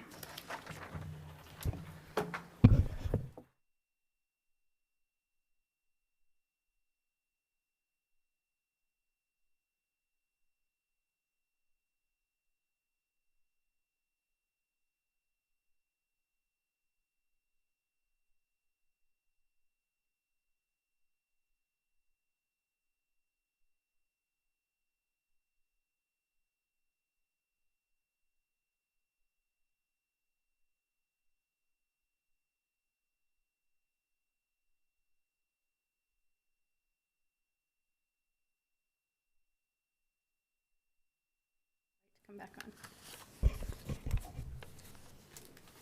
There we go. Okay, we're live. Go ahead, Right. Superintendent. So we had a chance just to think about bringing Chris Baldridge up, our Director of Safety and Security, just to talk a little bit about some of our safety systems. I think it's important that we emphasize and go on the record with it's more than just locked doors. So Chris, if you just want to take 3 minutes just to describe some of our it's really important because our preventative systems are what are essential we keep bringing to the forefront. Thank you, Superintendent and Chair, directors, and student advisor. So our safety systems you have to think of them as a very large canopy. As we're a very large district, it's not one thing that makes our schools safe. A locked door is an option, and we utilize it regularly. But really, it comes down to the collaborative efforts from across the board. So what folks don't often see is I thought I would give you an example of something that actually happened today at a local elementary school. There was police activity in the area, and we were notified immediately by our local law enforcement that they had placed one of our schools into a lockdown. Luckily for us, what we've done as a department is actually culminated one-to-one relationships within our law enforcement agencies, and these are 24/7 relationships. So super common for me to get a call in the middle of the night, wherever I am, saying, hey, Chris, we've got this going on. Can you help? Well, that was the case today. Hey, Chris, we've got this going on. We're putting this school into lockdown. So when you go into lockdown, there's a lot of things that actually happens that our parents probably aren't very well aware of. One, there's a very large center inside of the district that immediately it just comes alive. And what we do is we start ensuring that our systems are activated and active and working. So we knew that school was secured. And when I say that we knew, it's because we actually get a digital verification back saying that this school is now secured and locked. We start engaging with the principal on site immediately because we knew that they had field day going today, which going into lockdown on the field day is never a good never a good way to start your day. But we did it, and so we knew then at that point that we actually had the entire school in the gymnasium. So what we did is we moved about 5 different security personnel on site. And then we started coordinating with our local law enforcement that we needed to move our kids from the gym and back into the building so they could be comfortable, safe, get some lunch, and really, we just interrupted their day. Let's try to keep it as normal as we possibly can for them. So while we're getting our resources on site, we're watching everything on camera. Law enforcement's communicating with us directly, and they're actually inside of our emergency operations center. We have a liaison that comes in with us. So we're getting live updates about what's happening around the system or around the area and making sure that we're still safe. We got the green light or the go-ahead from law enforcement. We said we were going to move. We started moving our kids across in small groups. They were never exposed to any danger. It was quite a distance away, but we did that with our security personnel and in coordination with law enforcement, got them back inside of their classrooms. And then about 2 hours later, we were able to finally get them back out to their field day because everything resolved, everyone was safe, and law enforcement was done with their contact. This included things like we had a pre-K that was on site. So what we did is we had a pre-K that was actually arriving. So we took the bus that had these pre-K kids, we shipped them to another school. So I called another school and I'm like, hey, you're going to get 10 pre-K kids. Can you put them in your pre-K? And they're like, absolutely, we'll put them in our pre-K. So, they come in and they do this. What I'm trying to get at is that there's a very large system that goes in beyond this, and there's a lot of capabilities within our buildings that we utilize in our relationships that we do to keep our students, our staff, our visitors all safe within it. We're constantly looking to evolve. We're constantly looking to be better, and we analyze each one of these incidents to make sure that we're doing the right thing at the right time to keep your kids safe. It's a priority to me. I've invested my life in public safety, and I invest my life every day, and so do these folks. We got to honor our campus safety today. I gave away 3 different awards for 3 different individual campus safety who saved lives of kids. All of our campus safety are highly trained individuals. They go through training that everything from stop the bleed, so they carry tourniquets with them, they carry gauze. They also know how to deliver EpiPens. They know how to use Narcan. They receive all kinds of training, everything from verbal de-escalation to equity-based training, that they are professionalized staff that are on our sites that are assisting kids regularly. So I think it's important for the public to understand. I'm speaking very broadly because as systems get out there and they're known more so, they can also be defeated. And so we speak about these things in broad general terms, but what I guess if I were trying to convey to anyone is that there are a group of very dedicated professionals that are working not only to work towards intercepting violence before it even comes to the school, like utilizing our threat assessment systems, Safe Oregon, any multitude of systems that come in and report things to us. There's people on site every single day, from our teachers to our custodians, who are watching for this types of things every day to help keep our schools safe. So I hope that's helpful. Thank you. Very helpful. Thank you very much. Rick, I do agree with you, and I want to commend your team. There were, just the past couple weeks, incidents. First of all, the walkout by the students gathered here. And as I went through and I talked to both personnel that were here, they were aware of what was going on, but yet they weren't, as you said, they were more in a sense of de-escalating rather than, engaging the students in a negative way. And I thought that kept it from, becoming a bigger issue.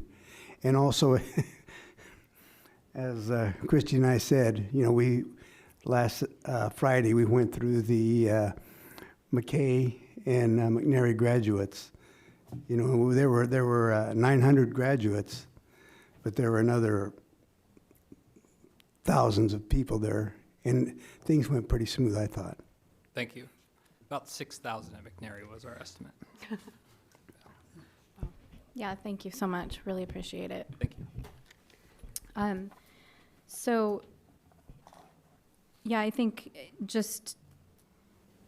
we're all parents and grandparents, and so the heartfelt public comment was touching and heartbreaking, and I think it's a scary time to have kids, and so just wanted folks to know that there's lots of layers of protections and safety in place, and we keep working to improve them, and it's really important, just back to the Safe and Welcoming Schools Committee, to make sure you do utilize that Safe Oregon resource, because we can all be some of the first line of defense in preventing more serious issues occurring in our schools. So thanks, everyone. We can't take public comment right now, sorry. We really appreciate your testimony earlier. Thank you. Okay. We're going to move on to our budget hearing now, number 7 on our agenda. And so I'm now opening the hearing on the 2023-2024 budget. And I will turn it over to Superintendent Perry to provide a summary of the 2023-24 budget. All right, good to see you all tonight. Just a couple comments on the budget. So first of all, the approved budget is online with the modifications based on what the Budget Committee modified at the Budget Committee meeting in May. So online in your supplemental materials and on the budget, or on the budget page, either place, is where you'll see that updated version. In general highlight terms, the approved budget moved 1.5 million from the support function to the instruction function. And we reduced positions in the support function that were a combination of currently vacant positions, retirements, or positions that have current employees in there. So we did the shifting of some people and some vacant positions from support to instruction. We placed the additional 1.5 million in instruction in 1111 function elementary. So, and how we split that out was an additional 10.5 licensed FTE at the elementary level and a 9.375 classified instructional assistant. And that came to right around $1 million, maybe a little over, or a few pennies over or under.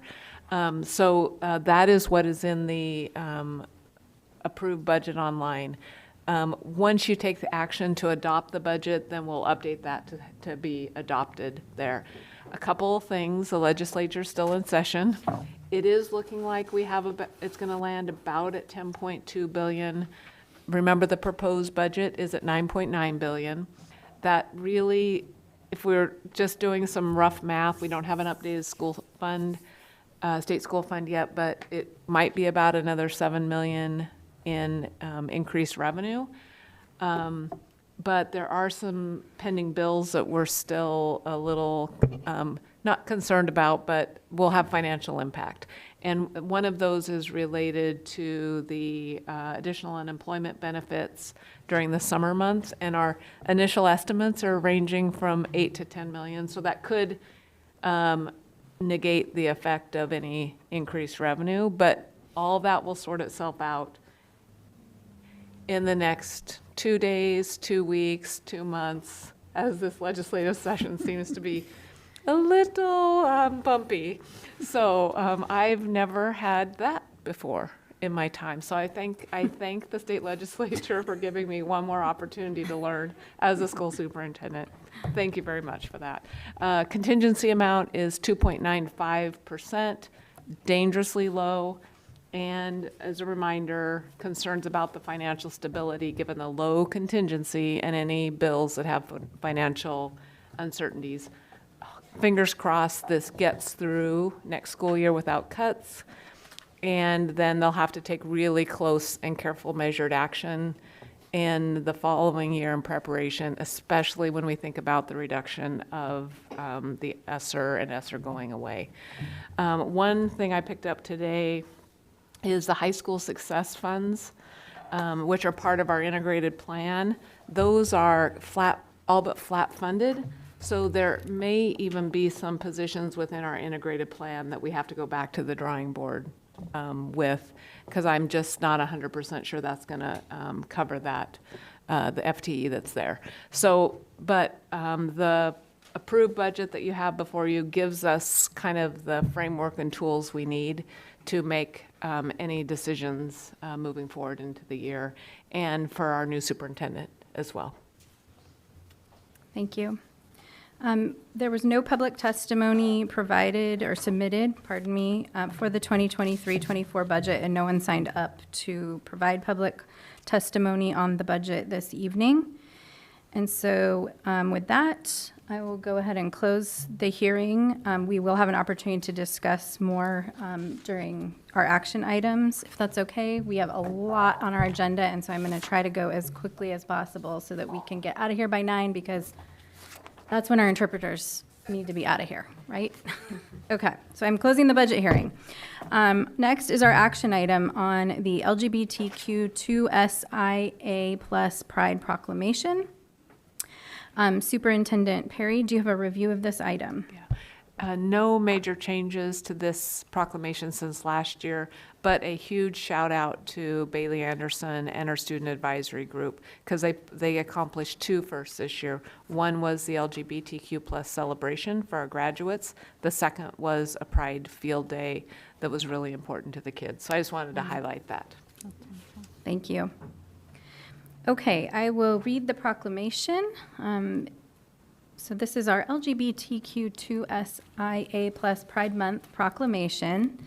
Whereas the celebration of Pride Month started in response to the Stonewall Uprising in June of 1969 and the following challenges and triumphs, and is celebrated annually as we continue to advocate for equal rights for the LGBTQ2SIA plus community. And whereas current and former presidential administrations and the National Education Association have declared June as Pride Month for the LGBTQ2SIA plus community, and whereas it is important to be inclusive of the LGBTQ2SIA plus community, Pride Month includes LGBTQ2SIA plus individuals from all demographics and backgrounds, acknowledging intersectionality to support our LGBTQ2SIA plus K through 12 students and staff. Whereas our K through 12 students, staff, and extended community benefit from LGBTQ2SIA plus voices and stories being amplified and heard. And whereas in order to recognize unique obstacles the LGBTQ2SIA plus community navigates and provides support, the district is implementing policies and procedures to improve inclusion and access for our K through 12 students and staff. And whereas those obstacles LGBTQ2SIA plus youth face include, but are not limited to, higher rates of bullying, violence, and harassment, higher rates of attempting suicide, increased likelihood to be unhoused because of their identity, experience of discriminatory policies, and less access to safe spaces. And whereas Gender Sexuality Alliance, GSA clubs, act to support LGBTQ2SIA plus youth in schools, whether socially or to enact change at their schools, such as promoting LGBTQ2SIA plus inclusivity and education, or creating gender-affirming spaces. And these clubs are supported by our district and protected by federal and Oregon state law. And whereas when we show respect and acceptance at school, It allows us to acknowledge who we are as unique individuals with diverse and intersecting identities. And whereas when our schools are affirming and inclusive spaces for LGBTQ2SIA+ youth, they report an increased sense of belonging. And whereas teachers and staff will be supported as they affirm LGBTQ2SIA+ K through 12 students, staff, and extended community, and whereas LGBTQ2SIA+ K through 12 students and staff will be able to express themselves authentically and be celebrated for who they are. And whereas LGBTQ2SIA+ Pride is to be celebrated year-round and in the month of June, we encourage schools, teachers, and staff to display uplifting LGBTQ2SIA+ symbols and images inside and/or outside their buildings and classrooms, such as posters, stickers, and flags, with the goal of promoting respect for the LGBTQ2SIA+ community. And whereas the school board is committed to creating an affirming and inclusive school district for all our LGBTQ2SIA+ K through 12 students and staff, now, therefore, the Salem-Keizer Public Schools Board of Directors proclaims June 2023 to be LGBTQ2SIA+ Pride Month, and urges our community to join us in celebrating our LGBTQ2SIA+ K through 12 students and staff. I would like to take a motion at this time. I'd like to motion that we approve the LGBTQ2SIA+ Pride Month 2022-2023 proclamation. I'd like Thank to you, Director second. Avila. Thank you, Director Guzman-Ortiz. Is there discussion? Director Avila. Thank you. Just want to say how important it is to that we acknowledge and embrace our community members. They are just human beings, just like us, and we shouldn't have to treat them any different. But we can take pride in the celebrations and the historical, I think, bittersweetness that these community members have gone through.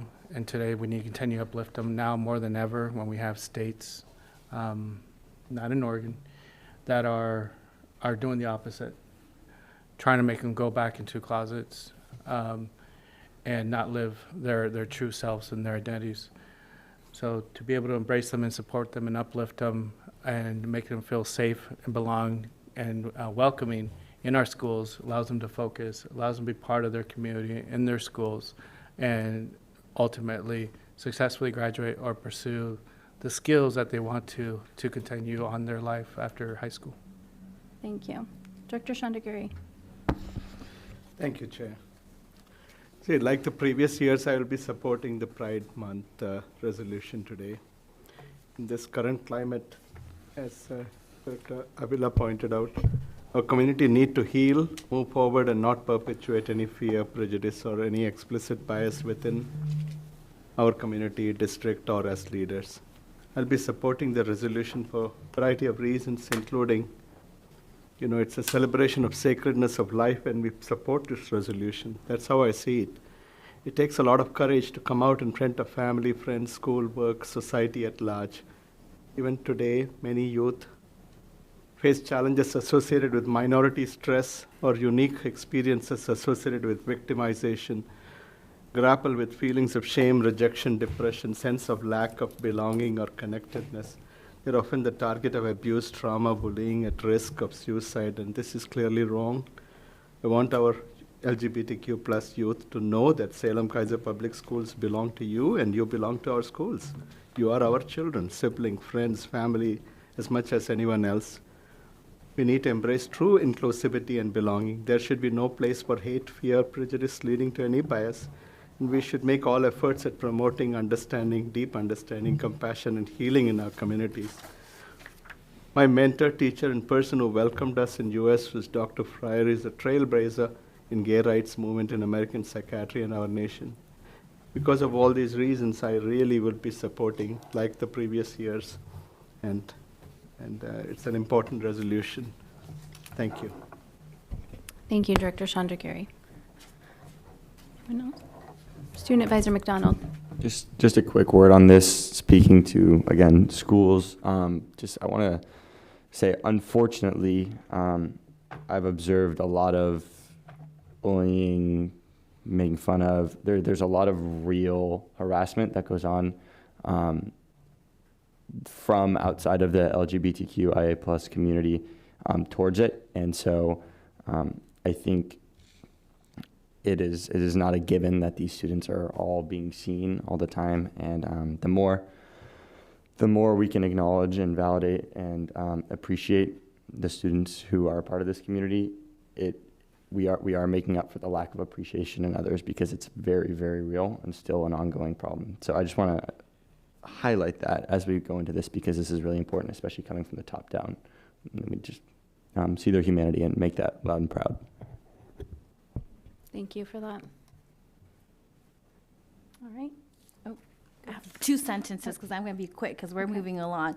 To children and youth, just thank you for your authenticity, for your courage, for showing up every day as who you are. I think you teach every one of us adults a lesson every single day. And then to our educators and district leaders, also thank you for supporting and continue to affirm students. It does take a community, it does take a village. So I hope that we can continue to do that. And thank you for those wise words. Mm-hmm. Director Chandragiri. As children, you need to have a sense of belonging and sense of connectedness with their schools, peers, and family. And all 3 are important. And that doesn't happen, the risk goes up. Risk for suicide, risk for everything else goes up. They don't do well in education. They feel not safe in the place, not feel welcome. This is really important that we need to make all efforts through our policy that we have our children feel a sense of belonging and connected with school, peers, and their family. So we really have to work hard. If we cannot, we'll have to get some other extra resources to make sure that relationship is built, because it's life-saving. And that's why I really think policies matter, and how we approach this in healing those 3 relationships and helping them feel a sense of belonging is very critical for saving lives, and for our children and youth to do well education-wise, for our staff to feel safe and wanting to continue to work here and not have to worry, so they can bring the full authentic self towards their learning, etc. So that's the reason it's very important to support in a time like this. It's all the more important for everybody to understand each other and intentionally make those repairs and heal our community. Thank you. Thank you. I'm also in support of this proclamation. I think it's, as our student advisor said, it's really important for us to make a statement of support at the school board level. It's really troubling to hear that the experience and what you've observed, Isaac, is that students are not always valued and supported by their peers and maybe others.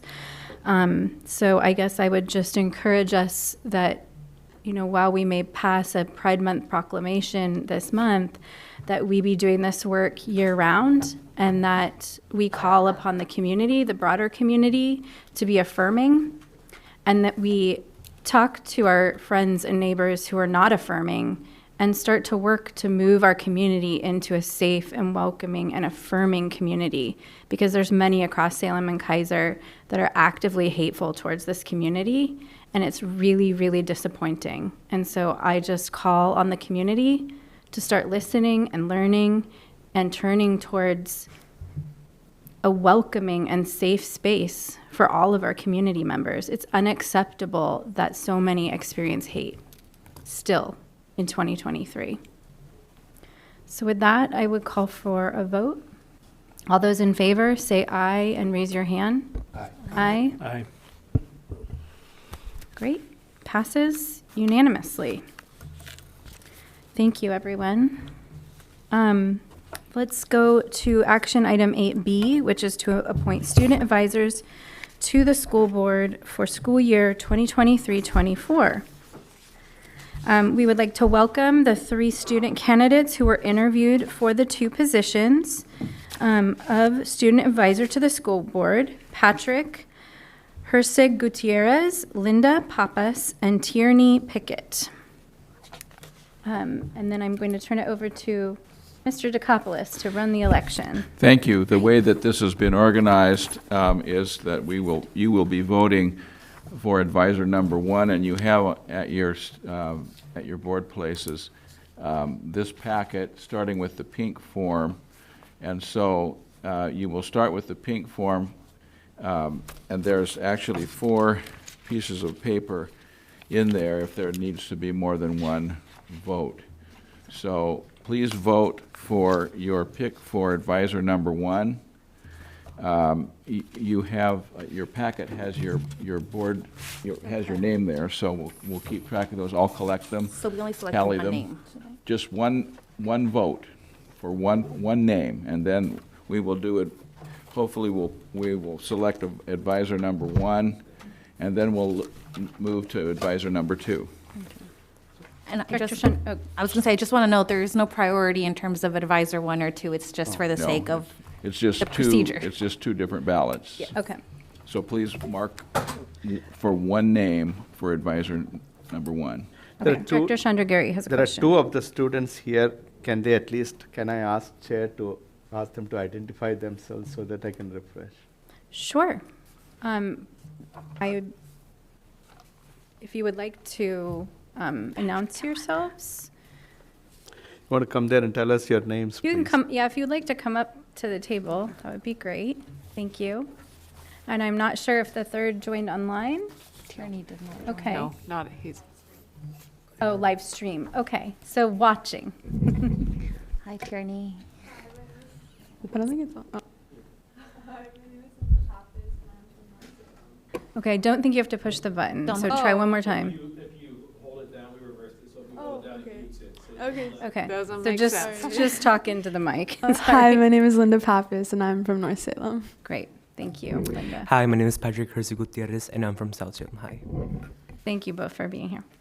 And hi, Tierney, on live stream. Okay, so vote for 1. Vote for 1, and I'll pick up your ballots and tally them, and we'll see if we can conclude with advisor number 1. So vote for 1. Yeah, but do you write in there? Just I don't know, just X.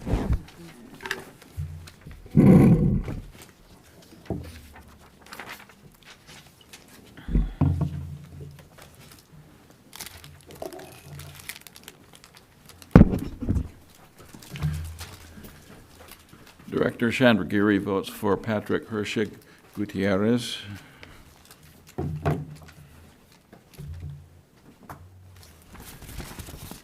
Director Salazar votes for Linda Pappas.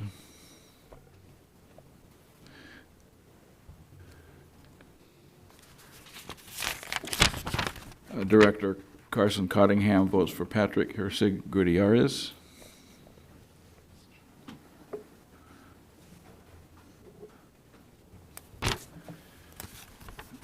Director Avila votes for Patrick Hersig Gutierrez. And Director Guzman Ortiz votes for Patrick Hersig Gutierrez. And Mr. Hersig Gutierrez is elected.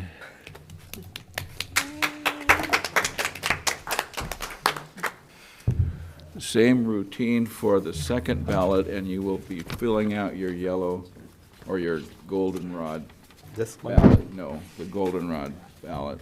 And it has on the top there, student advisor number 2. Oh. Oh.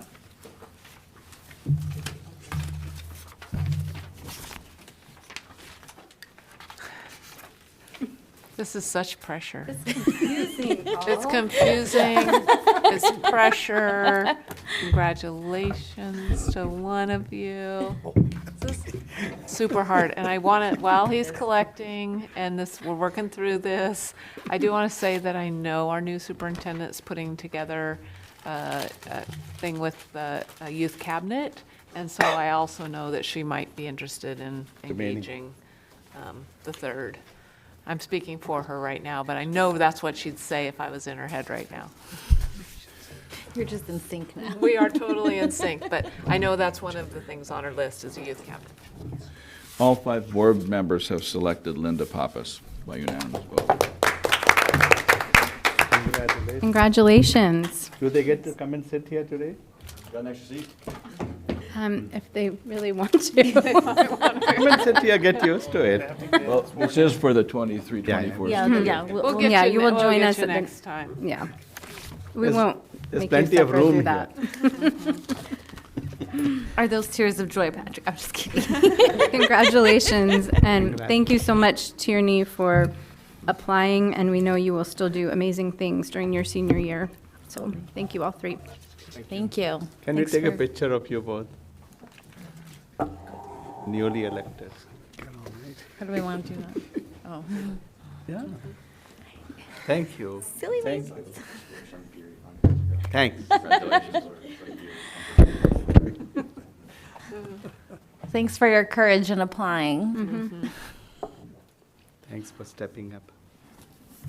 Okay, now we go to 8C, which is to adopt resolution number 202. There's a lot of twos here. 202-223-5. Adoption and appropriation of the 2023-24 budget and impose and categorize taxes for 2023-2024. I will turn this item over to the superintendent for review. I made my comments during the budget hearing, and you are able with one motion, one resolution, to both adopt the budget and impose the taxes. So I have no other comments, but I'm happy to answer questions during discussion. And do we need to, does the motion need to Yes. be really specific? It's The language in the board packet, or no? No, you'll just redo the resolution number and then state the resolution name, and then you'll be good to go. So just what's here on the. I move that Okay. resolution. Okay. Yeah. All right. Director Sean, oh, okay. Go. Karina, I don't know who was first. I move that we adopt resolution number 2022235, adoption and appropriation of 2023-24 budget and impose and categorize taxes for 2023-2024. We have a second. I will second that. Director Avila seconds. All right, discussion. I think we had plenty of conversation. All right. It's not an easy budget to, I mean, it's not an easy process ever. I guess is all I want to say. It's never an easy process to go through the budget committee, and also just thanks to the budget committee who came together and dissected the budget and sat through brown lunch meetings to understand what we were looking at before we actually had a budget message from superintendent, and then also to incoming Superintendent Castañeda for taking the time to work on this with Superintendent Perry and just, bridge us into what comes into, this next year. So, thank you. And thank you to our chair, Lisa Harnish of the Budget Committee, and our vice chair, Director Guzman Ortiz, and all of the work done by the district team. I know it was a lot to bring us up to speed and to change things, and I really appreciate all of your hard work to get us where we are. And the budget analysts in the background, you don't see them, but they're listening. So, and they're, They're ahead. yeah, we want to wave to the budget Thank you, budget analysts. analysts. They're Thank you. really quite amazing. And thank you so much. Director And, Avila. Yeah, and if just recognizing, same thanks to everybody, and then just recognizing those who are completing their terms. Yeah. So really appreciate it for serving during your time for the couple budget years. Appreciate it. And the entire district appreciates your service. All right, that lasts for a vote. All those in favor, raise your hand and say aye. Aye.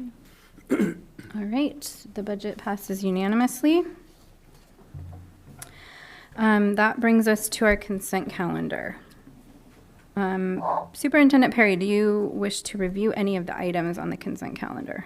Yeah, let me just do a quick high-level run-through. One is we have the the special district elections, that you're approving the election results. So I'm sorry Cynthia isn't here because she keeps thinking it's not real yet.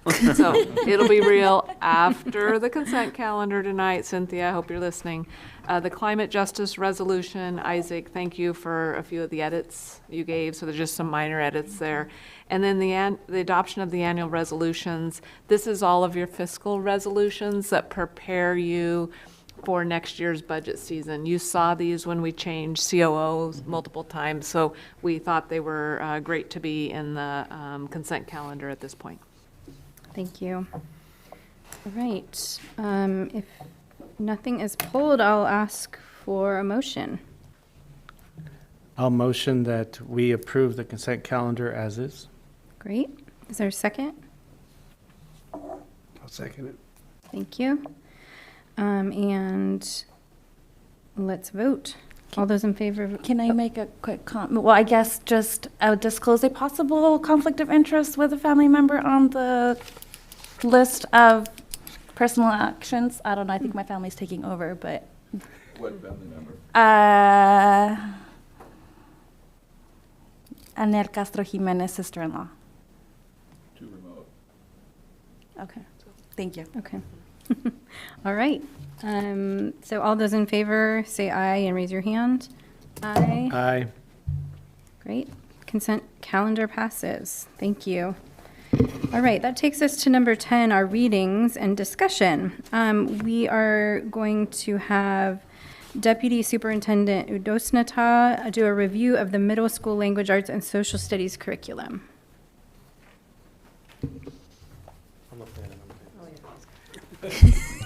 And as they're getting seated, they'll pause after this one, but then they can go right into the second one, which is the second adoption around AP and IB. And this is going to be your first reading. If you have interest in the materials to see them between now and voting, we can get you those as well, or send you to those. Good evening. And I'd also like to introduce the Director of Secondary Curriculum, Gwyneth Ruey-Fink. So we are going to, it's kind of harder from this position because I have to kind of crane my head. So I know what's on the slides since I worked with Gwen on these. So to that end, what we want to do is we're in the final stages of the curriculum adoption process for social studies and language arts. And you're going to see a familiar graphic right there behind me.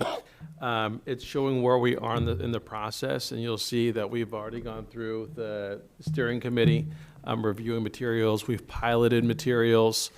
We've had our community viewings of the materials, and now we're in a space where we want to make a recommendation and have you all vote on the recommended materials.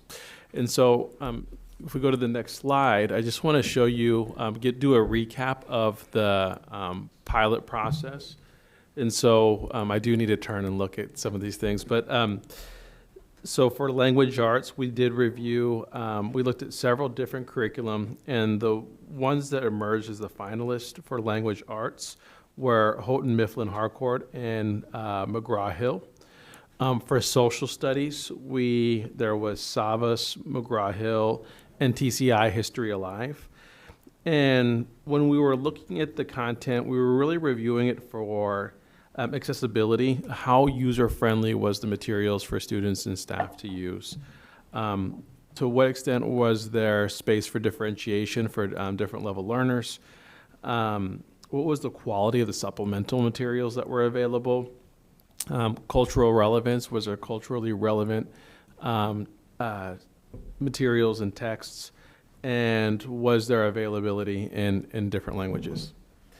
And so those are things that we reviewed when we're piloting materials, and the pilots, and we'll talk a little bit more at them, but they were at 8 different at all 12 schools.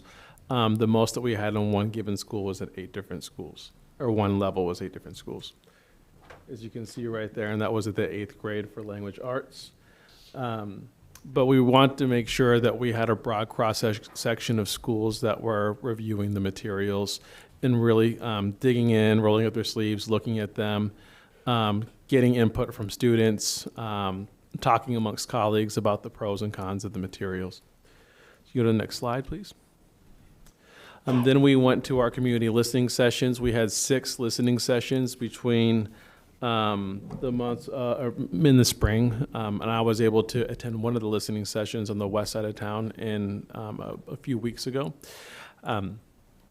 There was a pretty good amount of community engagement. It was around the same, I think maybe even a little bit more than our elementary health community engagement sessions or community review sessions. And staff or parents were asking really good questions, and we felt like for the most part, many were walking out feeling satisfied with the text that they were seeing for both language arts and social studies. And I think overall we had about 50. I think the next slide is going to show the numbers for that engagement. Oh, yep. So you'll see that we had 50 that were 50 teachers that piloted materials. We had 12 schools, or all 11 schools plus Edge were engaged in the material. Over almost 4,000 students engaged with the text. Many surveys, almost 4,000 surveys were collected, and there were 6 community events, 15.5 hours, 51 students, and 90% of the teachers voted on the material, which is a pretty good turnout. And the majority of the teachers were unanimous in the selection that they wanted, and so we want to do a big reveal on the selection. We go to the next slide. Here again is just some of the reasons that some of these the texts were voted for. For language arts, it was the HMH, which is the Houghton Mifflin Harcourt, and for social studies, it was they voted for History Alive or the TCI. Some of the reasons that they chose the Houghton Mifflin was because it was culturally relevant, it was user-friendly, there's differentiation and language support, so it checked a lot of the boxes that our committee, and our steering committee and our committee were screening for. And for History Alive, and I used to use History Alive as a teacher, I'm dating myself a little bit, but it really is engaging for both students and staff. And they have accessible online materials, which is a bonus. And it was the social studies curriculum that was available 6 through 8, which really sealed the deal for a lot of our social studies teachers, because there was consistency with a platform and a style of curriculum from when students enter to when they leave middle school. So those are the reasons that they selected those texts. Go to the next slide, please. And I think that's the end of the show. So it was fairly brief. One thing I want to do before we turn it over to you for questions and vote is I want to give a huge shout out to our program associates from the curriculum and instruction side of the house. Kari Calder and Irmela Baruja did an outstanding job of coordinating coordinating everything from when we piloted the text, organizing steering committee meetings and committee meetings, the votes, start to finish. They just did a dynamite job. So I can't say enough how pleased we were with the hard work that they put into this, and they really made it seem seamless. And this is not an easy task. So hats off to them. An important note that they're licensed educators that work on behalf of teachers, and this adoption process, we haven't adopted in a number of years, so they were really working to try to make sure they had a real engaging process. I don't think we've ever had one with this depth of engagement of teachers in the pilot process, so thank you to both of you. And Gwen did an outstanding job too, but thank you to the PAs. Yeah. Thank you. Thank you. Questions? Yeah. When you say cultural relevant, is there anything that's going to become an issue later on with, say, people that say we are woke or anything like that? I don't think so. I think it's just a matter of students seeing different perspectives in books in the textbooks that weren't historically reflected in the older textbooks. and students seeing themselves in the text and hearing their stories as well. Thank you. Thank you very much. I really appreciate this whole thoroughness that went into. I was reading Division 22 and trying to figure out how this adoption happens. If you want to fall asleep, read Division 22. Having said that, I really appreciate this process, the transparency and the community engagement, because that's one theme that keeps coming again and again. I have just a related question since it's a reading. Has there been any other schools in the state or out of state who have used this? And if so, how does this prepare for students to take up AP social studies or when they get to higher classes, you know? So is it a good foundational one which will help them when they reach high school, IB or AP or? That's a great question. Both of these, the language arts material that we're talking about into literature, it's on the ODE materials adopted list and rated as exceptional. So there are other districts that have adopted it. Since we haven't technically formally adopted it yet, because that relies on you all at the vote at the second read, we haven't reached out to those districts yet to find out what their data is. But there are other districts in the state that use it, that have adopted it. TCI is a little bit different in that it wasn't on the materials adoption list from ODE several years ago, 2018, when that list came out. However, TCI, since that point, has revised their materials to such an extent that our teachers wanted to take a look at it. And we're so blown away by the great supports for students. It has a full companion suite in Spanish that isn't a direct translation, rather it was adaptively written in Spanish for our dual programs. We were so blown away by it that it will actually be an independent adoption because it's not listed on the ODE materials list, but our steering committee rated it on the same rubric as all of the other ODE adopted materials, so we have a lot of confidence in that material. TCI also happens to be the last publisher that we adopted for social studies at the middle level in 2011. So our teachers are really familiar with the style, as Ethan said, with the style of the material. It's just been wholly upgraded since that point. So we don't have other districts that we know of yet, but our PAs, I'm sure, are writing notes right now to reach out to other districts to find out who's been using it, what their data shows, especially as we move into implementation of where their sticking points might have been and how we can proactively work to avoid those. Just a follow-up, if you don't mind. You know, each curriculum adoption is a very expensive, resource-intensive process. That's why we haven't had one in years, right?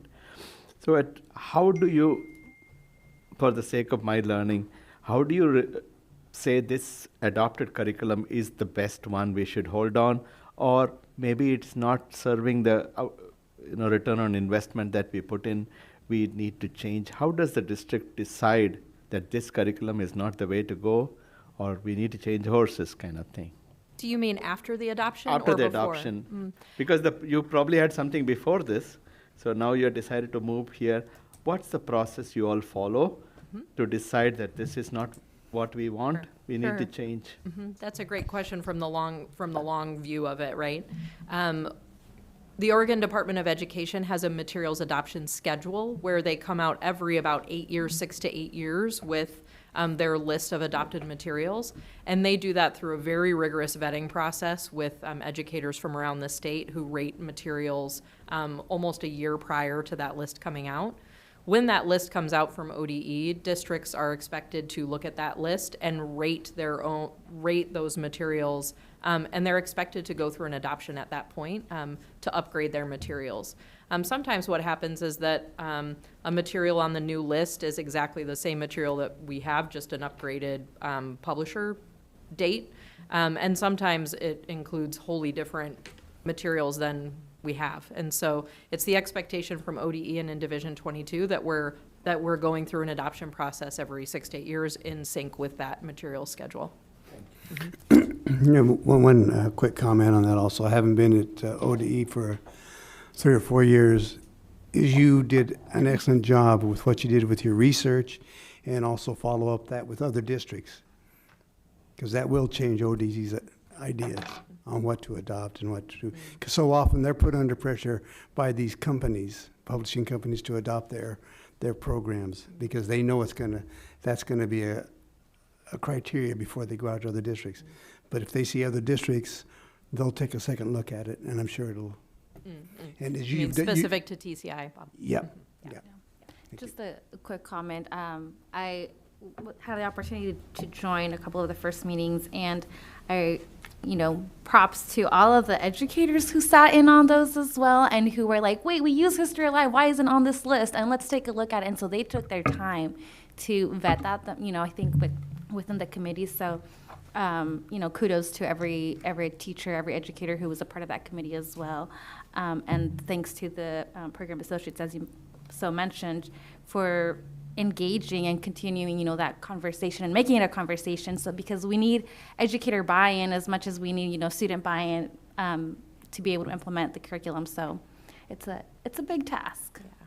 Thank you for saying that. And I also want to echo your gratitude for those groups of educators. They volunteered. We had a representative from each school, one for social studies and one for language arts on the adoption committee. They volunteered their time, which we compensated, but they volunteered for that leadership opportunity to represent their school. And again, kudos to the program associates who truly put this process in the hands of that committee.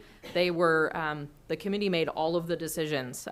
Who was piloting, what the pilot would look like, how we were rating, what the survey would look like, and the PAs took their charge from that committee because the selection of the materials is really important, but to your point, Director Guzman-Ortiz, the more important layer and foundation here was creating a transparent and trustworthy process for our educators, because as we move forward into new processes next year, as Superintendent Perry said, we haven't had an adoption in such a long time. It was really important to create a first process that was very transparent and directed by our teachers. So we're really grateful for the PAs for setting up a system that now our other PAs can follow that will just help really catalyze this trust in the system about the selection process.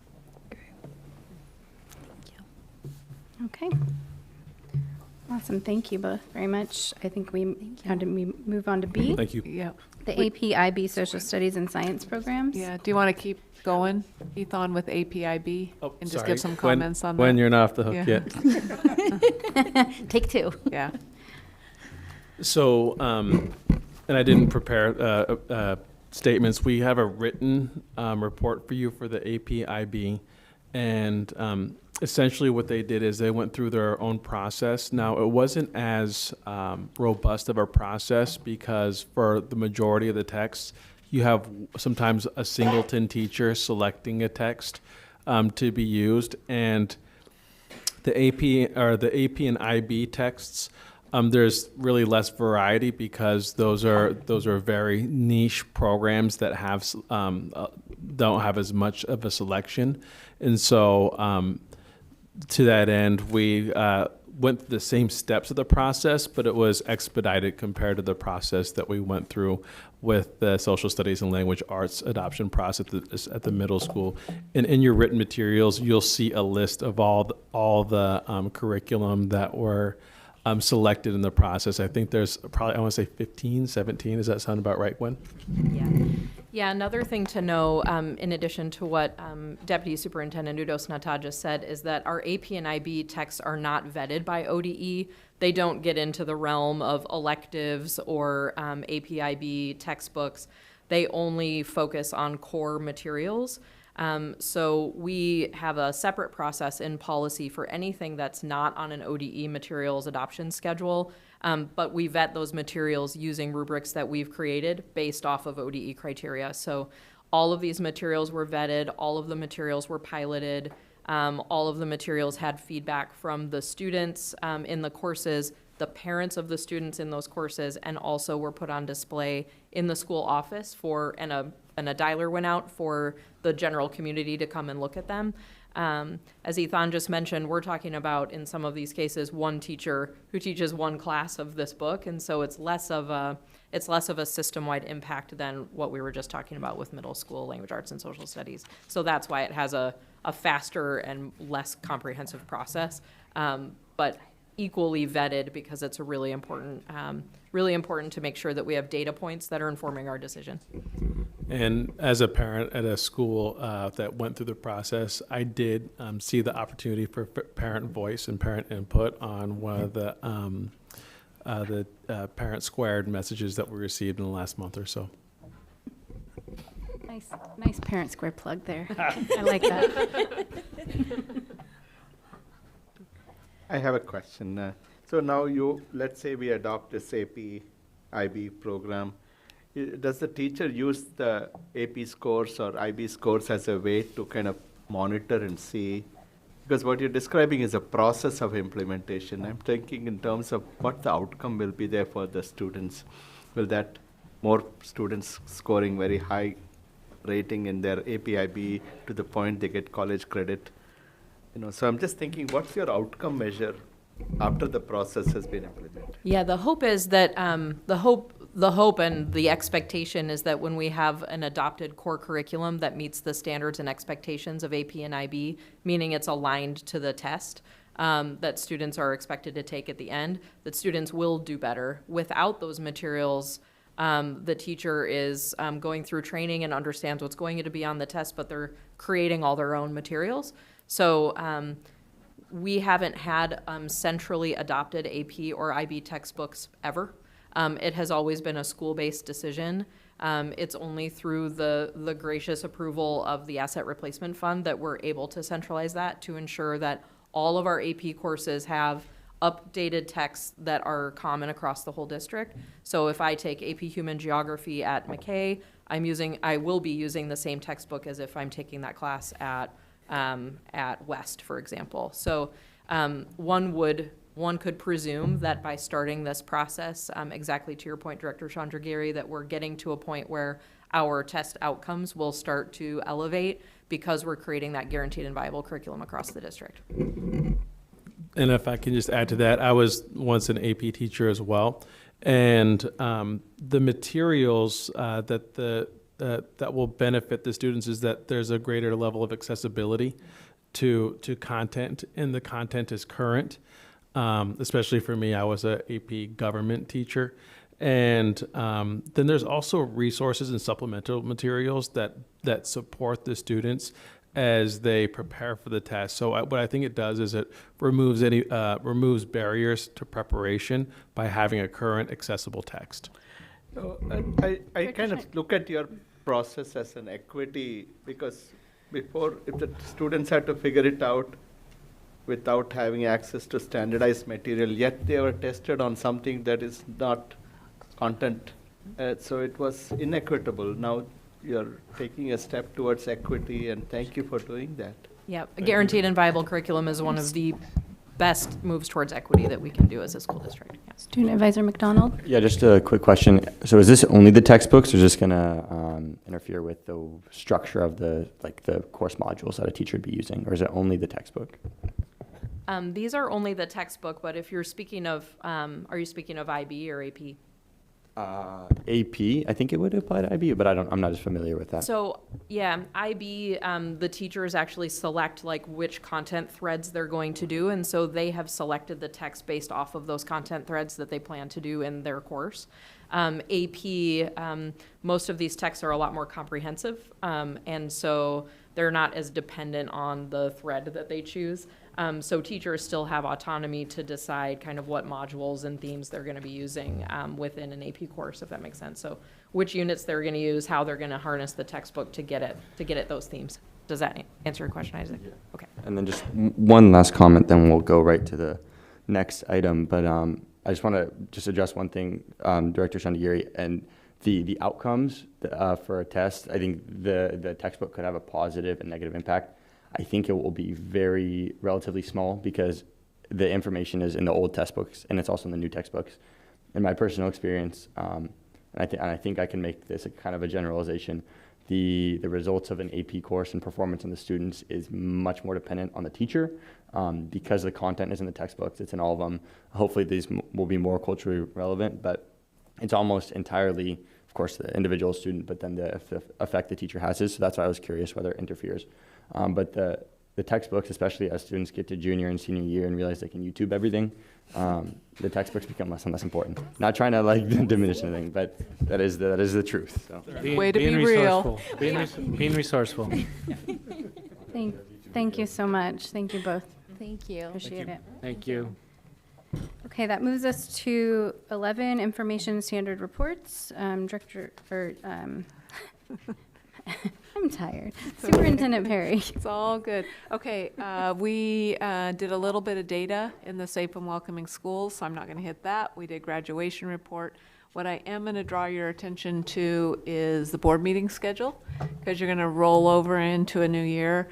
An important note is this room is closed down for the summer because of construction, and any place we are looking at right now, and we have scanned all of them, we do not have the ability to bring in the public to those spaces.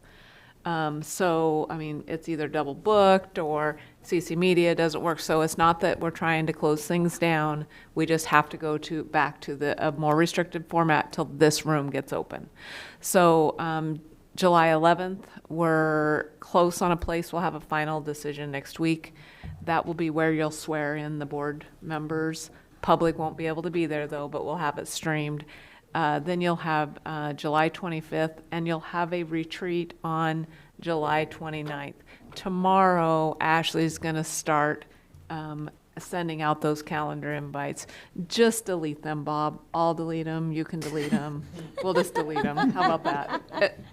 At the same time. Just as I don't want anyone to blame any of the board on, it truly is a function of we don't have a good space. So. Have we introduced our new board secretary? Did we? We have the same name, so Not to Ashley public, I think. Stoven will be sending out all of the calendar yes. invites, our awesome board secretary. Thanks for clarifying that, Ashley. And welcome. Yeah. Welcome, Ashley. Isaac had a question. Yeah, do we have another work session this month, or is this it for June? We do not have another work session this month. This is it for June. I'm sorry to tell you, Isaac. No. This is our last board meeting. I feel the same way. No, please. Dr. I'll miss you Chandragiri. too. So we don't have a space, and some of the family members would like to be there. I'm working with them directly. Yeah. So Would that be a possibility to have at least some family Yes. members? yes, Yeah, I have a Person? plan, but Yeah, even though But public may not be there. they're not public.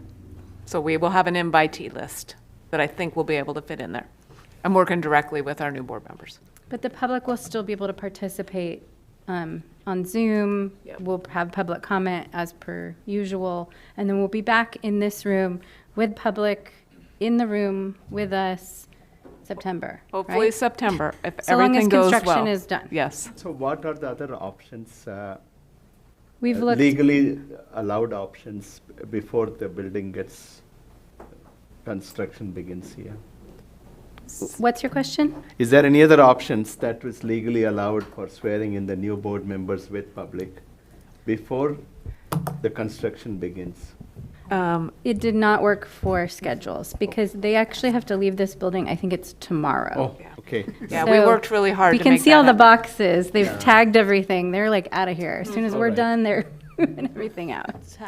Yeah, I tried really Yeah. hard. for- And we tried so many other, options across the community, but it didn't work out.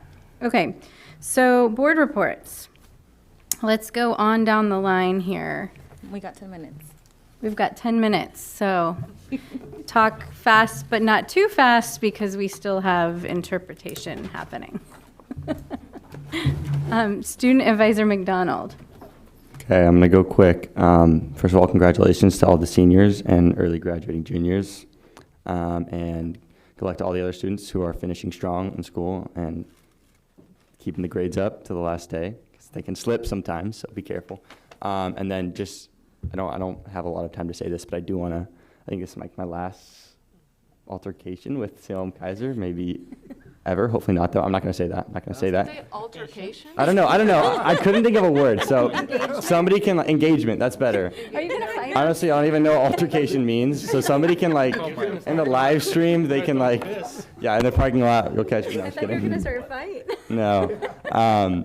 So I want to express my gratitude, especially for this year on the board, and then also the past 15 years of my life. No, 14 years of my life in the district, starting at Brush College.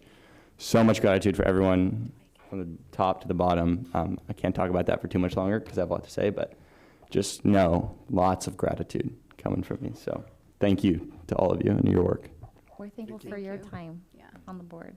Go ahead. As I attended the 4 graduations this past week, and even before that, as I've seen the many things that the Salem-Keizer School District has done and achieved, I was elated by the excellent work that this school district does for students. And it's been my privilege to serve with the members of this school board and the leadership of Superintendent Perry. I know that we're in a period of time when there's a very divisiveness within our community, within our state, within our nation. But I trust that this board has the energy and the integrity to meet those challenges. I have every confidence in this school board, and I look forward to see how they meet those challenges going forward. So I would like to thank you for the opportunity to work with you. You're welcome. And I'll miss you a little bit. Thank you. Thanks for stepping in. Thank you, Bob. Really. Well, I think we've reported out on all the graduation stuff. I got to attend a bunch of the extra amazing special ceremonies, 2 full-blown graduations at South last Friday, and it worked on the school-based health center work group, had an excellent meeting with some facilitators, consultants, and so that work is plugging along, and I'm really, really excited about it. But I'll also just take my time really quick to thank you, Isaac, for your participation as one of our student advisors. Your insight and, really just everything you've contributed this year has been so incredible for our board. We would not be the board we've been. We would not have been able to work through the hiring of the new superintendent as positively and expeditiously as we did with your voice at the table. So it was really helpful. And we all, I think, just wish you the very best. We're going to miss having you here. And we have a little gift for you. I will show Raylan's at a national speech and debate tournament right now. I'll save it for lunch. Also doing bigger and better things. Yes, and thank you to Raylin as well. Your input on the board has been incredible. Bringing that voice forward has brought me new perspective, new insight, kept us focused on the issues that really impact our kids and youth in schools. And so I really appreciate Zur participating and spending so much time and energy volunteering. It's really incredible for a student, a high school student, to spend that kind of time. So thank you so much. Director Salazar, also, thank you so much for stepping in. Your knowledge of education from, through the lens of each position that it takes to run a school and have meaningful impact on kids, all the way up to that perspective of working in state government and now in leadership on a board. It's always been wonderful to have your voice at the table, especially throughout the hiring of the superintendent, which is one of the most important things that we get to have the privilege to do as a school board. So thank you, and we're really going to miss you. Thank you. And we also have a present for you. Oh, thank you. right? Or was that Raylan? That was, Okay. yeah. We've got one for Raylan and for Marty that we'll make sure and get to them. Go ahead. I'll go real quick. Thank you. I mean, there's just no words, and you'll probably be expecting some phone calls from me like over the summer or the next 2 years, that we still have remaining on the board, because y'all have experienced the pain and pleasure of it all. No pain. No pain, no gain, you see. Well, I had the privilege of spending some time at graduation for early college, high school, and Roberts High School, and lots of joy, lots of smiles, lots of cheer, and what incredible student speeches were delivered. Just to hear a glimpse of the stories of the struggles, the resilience, the grit from students was just, brought me to tears. And just lots of gratitude for, the students putting themselves in that situation, but in that spot, but also for the district and everyone who has shown up to make sure that every student graduates. So however many hundreds, I don't even know the number of graduates that we have this year. Okay, but it's around 6,000, just a joy, so I'll leave it there. Thank you, Isaac and Bob. It's been a pleasure to work with you. Very insightful. As well as Raylan, so we can't forget. And I myself also want to thank all the district staff that put on the graduation, made it happen, everybody, and our community partners, and where we held the graduations, and the graduation commencement speeches, especially at West, where one of them I was at. It did bring me to tears. I bet Isaac had tears too. I was watching him in the front row.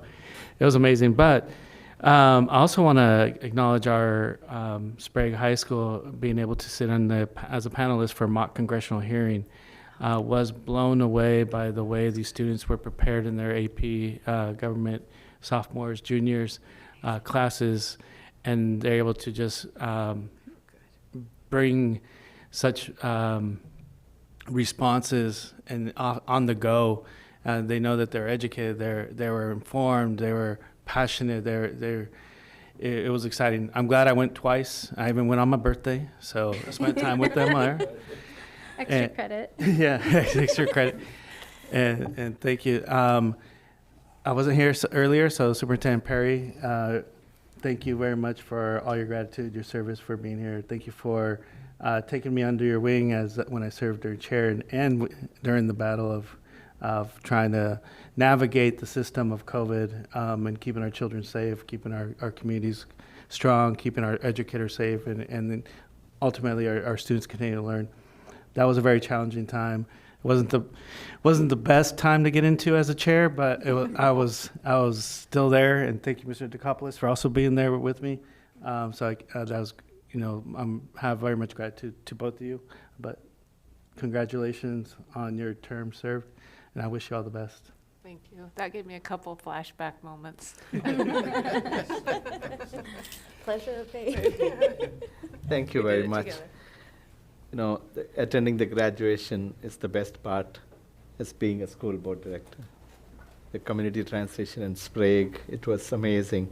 Some of it I shared in my Facebook. I couldn't just wait till this board meeting because it's so beautiful. It touches. And you see joy and tears and celebration and gratitude, everything all rolled in one. I agree with you, the congressional mock hearing, Miss Pope and Miss Ward and the students were amazing. It was beautiful, beautiful. I wish we could have their class as an advisory board for the board, for every policy, run it through them, they'll give you a better idea. Working in the Safe and Welcoming Committee, I want our community to hear that they are doing an amazing job. We'll get there, we'll continue to get there, we'll continue to improve, learn, make sure our teachers are safe, staff are safe, students are safe. So that's a very nice way they're approaching it. It's really important to do whatever we do is sustainable, so that's the way they're doing it. I just want to take a few minutes to also thank Director Hine. Director Hine has served 8 years And, I didn't know Director Hine before I came in 2019. I just read a little thing, a note, I wish she was there, but I'm sure I made a collage of photographs because each of them told me a story. Each of them made me reflect, and each of them made me reflect and thank God for what they represent, because it was not easy, but it was rewarding. I wrote, thank you for serving the last 8 years as a public servant leader. It is tough. There is no doubt. It was tough. Yet, through all that, Director Hine persisted and became a beacon of hope, perseverance, and dedication, despite some of the unimaginable uphill battles and challenges faced. The times were such, she didn't lose compassion for those we are serving. I know I worked very closely with her. She didn't forsake anybody. She stayed till the end. And, I will miss her. Our children and families will miss her. I walked alongside her. I wrote in this note, I learned a lot from you. My respect for you only increased. She's kind-hearted, authentic servant leader. I was not kidding when I shared with her, if I were allowed to adopt a mother, it would be you. I literally told this to her because times were difficult. We had to really take care of each other. Director Hine, may God's blessings be with you and your family. And I left that little collage of photographs. I couldn't capture everything, but it will hopefully tell a story of our journey and where we are. So thank you. I think our board is wonderful, and I really have a lot of gratitude for our community, for their trust in putting me back to work. So I really want to thank each and every one of you, Bob, Isaac, and Raylan. You're great. You're great. Isaac, you are amazing, man. I wish I was even a percentage of what you are, so articulate, so clear, thinking of when I was of your age. Bob, you're wonderful. You're a wise man. You're like a sage-like man. That's how I see you. So thank you for being there. And thank you, my fellow board directors. We'll get there and we'll bring out everybody together, the community, and we will have to heal our community so that we can move forward. And Superintendent Perry, thank you. It has been an important journey. Thank you for that. Cue the music. So thank you. I just also, I keep thinking we were going to have another meeting this I did month. too. So I also want to add my gratitude to Director Hine for all of her years of service to Salem-Keizer Public Schools. While we don't always see eye to eye, I really, really enjoyed working with Director Hine throughout the process of hiring our next superintendent. That was a unique process that not every board goes through, and we had the opportunity to really get to know each other on kind of a different level, I think, than we had before. And I really appreciated her perspective and insight and input on our hiring decision. And just thank you. We also have a gift, so we'll give it to you when we see you next. But thank you so much for your service.